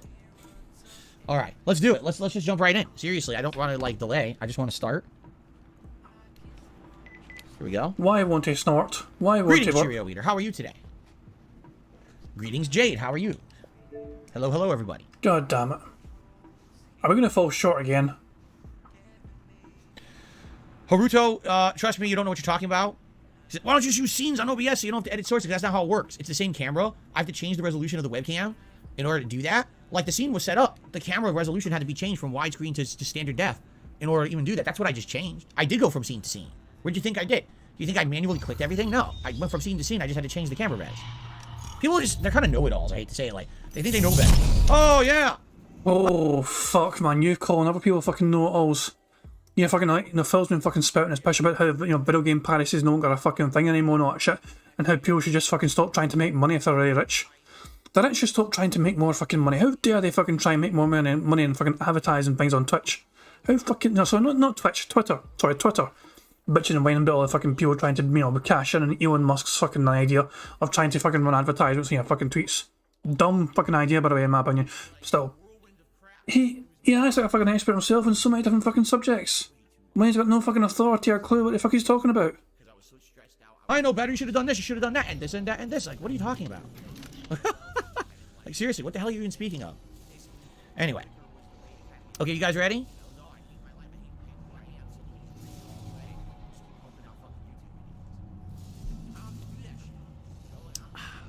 Alright, let's do it. Here we go. Hello, everyone. Son of a bitch is fucking recording for YouTube. That's the end of fucking bingo. Sadly, fuck, we were fucking too short. We were 2 snorts away from a free space, and we were 3 burps away from a free space as well. If we had gotten those 2 fucking free spaces, it would have been a goddamn full house. But Phil did not cross his arms for fucking siege mode, and he didn't say no exaggeration either, which is annoying. It's... we're gonna get it one of these days. But one day fucking soon, we're gonna get a fucking full house. And one of you guys can win some fucking cash, money, or whatever, or fucking vouchers, or whatever.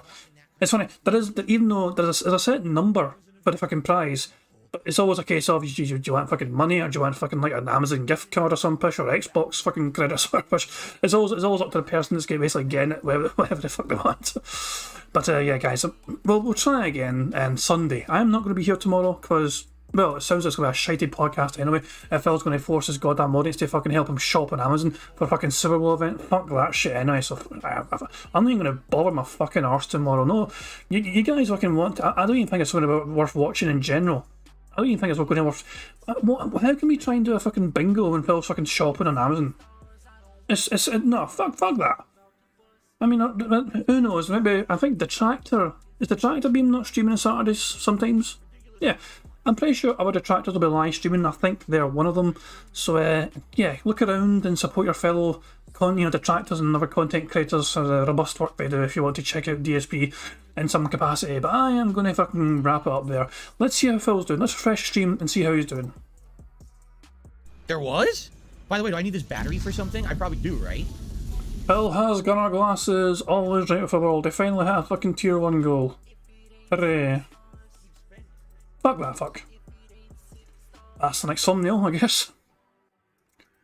But yeah, I'm gonna wrap things up there. Guys, thank you very much for joining me, I do appreciate it. I do hope you all have a good Friday, the rest of it anyway, and I do hope you enjoy your Saturday as well, however you wish to spend it, And yeah guys, I'll be back on Sunday for some more DSP Bingo. And yeah guys, I do hope you have a good one. Thank you once again for joining me, and yeah. I'm going to leave things how I always leave things, by playing the Tony's PIG contributions made by the excellently talented Pixar Animations. So yeah guys, catch you all later, peace out, and yeah, thanks again, by the way as well for, for keeping me right in the card, and super chats as well. No guys, you guys are incredible.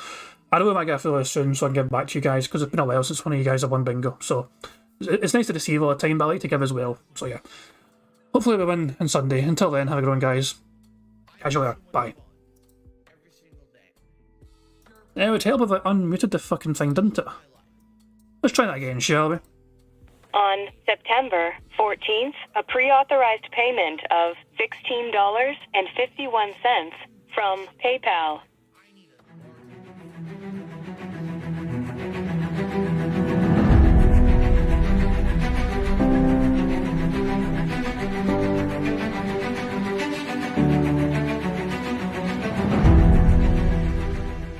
Alright, Luna Mills has tipped me $1.30.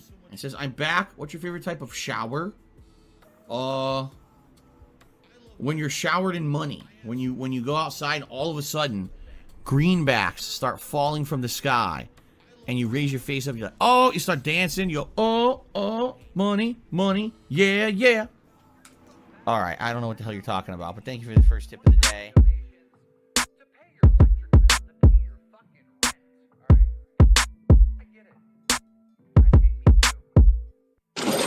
Money, money, yeah, yeah.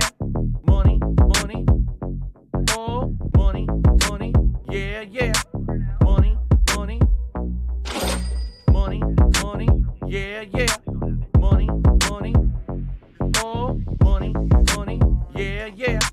These contributions are mandatory. Money, money, yeah, yeah. Money, money. Oh, money, money, yeah, yeah. Money, money. Money, money, yeah, yeah. Money, money. Oh, money, money, yeah, yeah. These contributions are mandatory.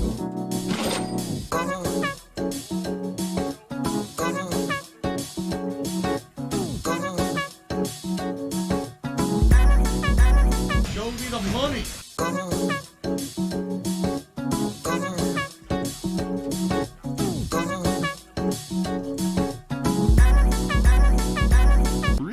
Money, money, yeah, yeah.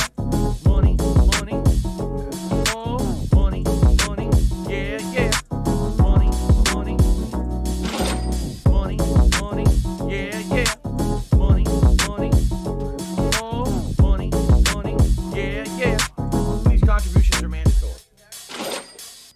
it's gone. Just gone like that. In an instant. Fucking gone.